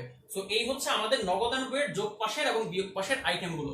এবার আমরা দেখবো পাশ বইয়ের যোগ আইটেম এবং বিয়োগ আইটেমগুলো কোনটা কোনটা। সো এর ভিতর প্রথমে যে বিষয়টা চলে আসবে, সেটা হচ্ছে জমাকৃত চেক বা বিল। জমাকৃত চেক আদায় হয়নি, জমাকৃত চেক আদায় হয়নি, অর্থাৎ এটাকে আমরা কি বলি? মধ্যবর্তী সময়কালীন জমা, তাই রাইট? সো এটা নিজেকে আগে প্রশ্ন করো, জমাকৃত চেক আদায় হয়নি, এই চেক যে জমা দিয়েছে, এই কাজটা কারা আগে করেছে? আমরা আগে করেছি নাকি ব্যাংক আগে করেছে? আমরা আগে করেছি। এখন ব্যাংক কি করবে? আমাদেরকে ফলো করবে। ব্যাংক ফলো করে আমাদেরকে ফলো করে এই বিষয়টা এখন কি করবে? যোগ করবে। এটা হচ্ছে উভয় যে সংশোধনী পদ্ধতির টেকনিক। হ্যাঁ, আর বিয়োগ আইটেমে কোনটা হবে? বিয়োগ আইটেম হচ্ছে এখানে চলে আসবে বকেয়া চেক। কোনটা চলে আসবে? বকেয়া চেক, অর্থাৎ ইস্যুকৃত চেক উপস্থাপিত হয়নি। এই যে ইস্যুকৃত চেক ইস্যু করা, এই কাজটা আগে কে করেছে? এই ইস্যু করার কাজটা আগে কে করেছে? আমরা করেছি। ব্যাংক, অর্থাৎ আমরা তখন আমাদের বই থেকে মাইনাস করেছি। ব্যাংক কি তার বই থেকে এখনো পর্যন্ত মাইনাস করেছে? না, করেনি। সো ব্যাংক এখন কি করবে? ব্যাংক হচ্ছে এখন আমাদেরকে ফলো করবে। আমাদেরকে ফলো করে এখন ব্যাংক কি করবে? মাইনাস করবে। বিপরীত পাশে এখানেও বসবে ব্যাংকের ভুল। ব্যাংকের ভুল হতেই পারে, সো ব্যাংকের ভুলকে আমাদের অ্যাডজাস্ট করতে হবে। এখানে আমাদের কি করতে হবে? ব্যাংকের ভুলকে অ্যাডজাস্ট করতে হবে। সো এখানে কোন ভুলটা হবে বলতো? এখানে সেই ভুলটা হবে যেই ভুলটার ফলে আমার ব্যাংকের ব্যালেন্স কি হয়েছে বলতো? ব্যাংকের ব্যালেন্স কম দেখানো হয়েছে। ব্যাংকের ব্যালেন্স কম দেখানো হয়েছে, অর্থাৎ ব্যাংক এমন একটা ভুল করে বসছে যার ফলে আমাদের বইয়ের ব্যালেন্স কম দেখানো হলো। এখন ব্যাংক কি করবে? সেটাকে রিভার্স করবে। আর এখানে কি হবে বলতো? এখানে জাস্ট এর উল্টো ব্যাপারটা হবে। যদি ব্যাংক আমাদের ব্যালেন্স কখনো বেশি দেখিয়ে থাকে, সেটাকে কি করে ফেলবে? বিয়োগ করে ফেলবে। এই হচ্ছে আমাদের উভয় যে দুঃখিত, এই হচ্ছে আমাদের উভয় যে সংশোধনের পদ্ধতির একটি ফরম্যাট। এটাকে আমরা টিচক আকারে করতে পারি, অথবা হচ্ছে এটাকে আমরা বিবরণী আকারে করতে পারি। তবে পরীক্ষার জন্য বা আমাদের প্র্যাকটিক্যাল লাইফে আসলে আমরা বিবরণী পদ্ধতিটাই ফলো করি। এইটা হচ্ছে শুধুমাত্র তোমাদের বোঝানোর সুবিধার্থে আমি এই ফরম্যাটটা দেখিয়েছি। তোমরা বিবরণী পদ্ধতিতেই করবে, হ্যাঁ তোমরা বিবরণী পদ্ধতিতেই করবে। এক্সামে আসলে তোমরা বিবরণী পদ্ধতিতেই করবে। তোমাদের বইতেও এরকম বিবরণী পদ্ধতি দেওয়া আছে উপর থেকে নিচে, অর্থাৎ এই যে আমরা যে দুপাশ করে করলাম এটাকে হচ্ছে এখন আমরা উপর থেকে নিচে করব। হ্যাঁ এটা আমরা এক্সামে এইভাবেই করব, বাসায় এইভাবেই করব, অথবা যে কোনো ক্ষেত্রে আমরা এইভাবেই করব বিবরণী পদ্ধতিতে। এই টিচক তোমাদেরকে শুধুমাত্র বোঝানোর সুবিধার্থে আমি দেখিয়েছি। তাহলে যোগ আইটেমগুলো ক্লিয়ার, বিয়োগ আইটেমগুলো ক্লিয়ার সকলের। আমরা এই ক্ষেত্রে যেই বিষয়টা মাথায় রাখি সেটা হচ্ছে একটা কাজ কে আগে করেছে, আমরা করেছি নাকি ব্যাংক আগে করেছে। সো যে আগে করবে তাকে ফলো করা হবে, তাকে ফলো করা হবে। কে ফলো করবে, যে পরে করবে আর কি, সহজ কথায়। যেমন এই দুটোর ক্ষেত্রে এই দুটো কাজ ব্যাংক আগে করেছে আমরা যোগ করিনি, ব্যাংক আগে যোগ করেছে আমরা যোগ করি, আমরা তখন কি করব, ব্যাংকে ফলো করব। এটার ক্ষেত্রে দেখো জমাকৃত চেক আদায় হয়নি, কে আগে জমা দিয়েছে, আমরা আগে জমা দিয়েছি, ব্যাংক সেটা জানে না। সো ব্যাংকে এখন কি করতে হবে, ব্যাংকের হিসাবে সেটা যোগ করতে হবে কোথায়, এই উভয় যে সংশোধনী পদ্ধতির ব্যাংক সমন্বয় বিবরণীতে। সো আজকের এই ক্লাসটা আমরা উভয় যে সংশোধনী পদ্ধতি দিয়ে সমাপ্ত করব। উভয় যে সংশোধনী পদ্ধতির ক্ষেত্রে একটা প্র্যাকটিস হয়ে যেতে পারে এরকম যে আচ্ছা এটা আমি আগে মুছে দিই। হ্যাঁ এটা আমি আগে মুছে দিচ্ছি।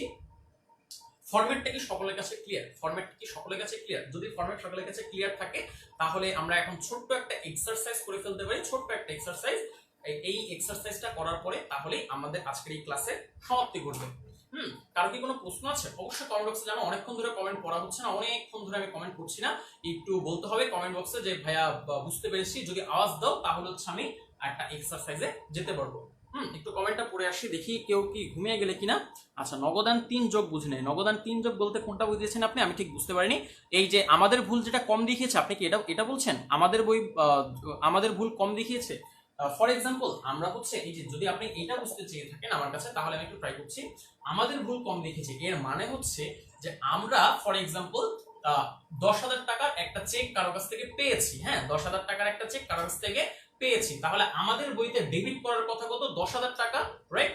আমরা যদি 10,000 টাকা ডেবিট না করে আমরা 8,000 টাকা ডেবিট করি, আমরা যদি 8,000 টাকা ডেবিট করি তাহলে কি হবে, তাহলে বেসিক্যালি আমরা 2,000 টাকা কম দেখিয়েছি আমাদের বইতে, আমাদের বইতে 2,000 টাকা সেই ক্ষেত্রে কম দেখিয়েছি। তো এখন আমাদের কি করতে হবে, এই যে আমাদের ভুলটাকে এখন আমাদের কি করতে হবে, রিভার্স করতে হবে, উল্টো করে দিতে হবে। কোন পদ্ধতিতে, এই উভয় যে সংশোধনী পদ্ধতির এখন এটাকে আমাদের উল্টো করে দিতে হবে। এই হচ্ছে আমাদের ফরম্যাট। হ্যাঁ উভয় যে সংশোধনী পদ্ধতির একটা ফরম্যাট। এখন আমরা একটা ম্যাথ করার চেষ্টা করব। এই ম্যাথটা হচ্ছে ওয়ালিউল্লাহ স্যারের বইয়ের 5 নম্বর উদাহরণ। হ্যাঁ ওয়ালিউল্লাহ স্যারের বইয়ের 5 নম্বর উদাহরণ। যাদের কাছে স্যারের বই নেই কোনো সমস্যা নেই, আমি এই ম্যাথটা এখন বলবো, আমি মুখে মুখে বলবো, আশা করছি সকলের কাছে তখন আর কোনো প্রবলেম থাকবে না। সো প্রথমেই আমাদের কাছে দেওয়া আছে যে ব্যাংক বিবরণী অনুযায়ী উদ্বৃত্ত হচ্ছে 14,526 টাকা। কত টাকা, 14,526 টাকা।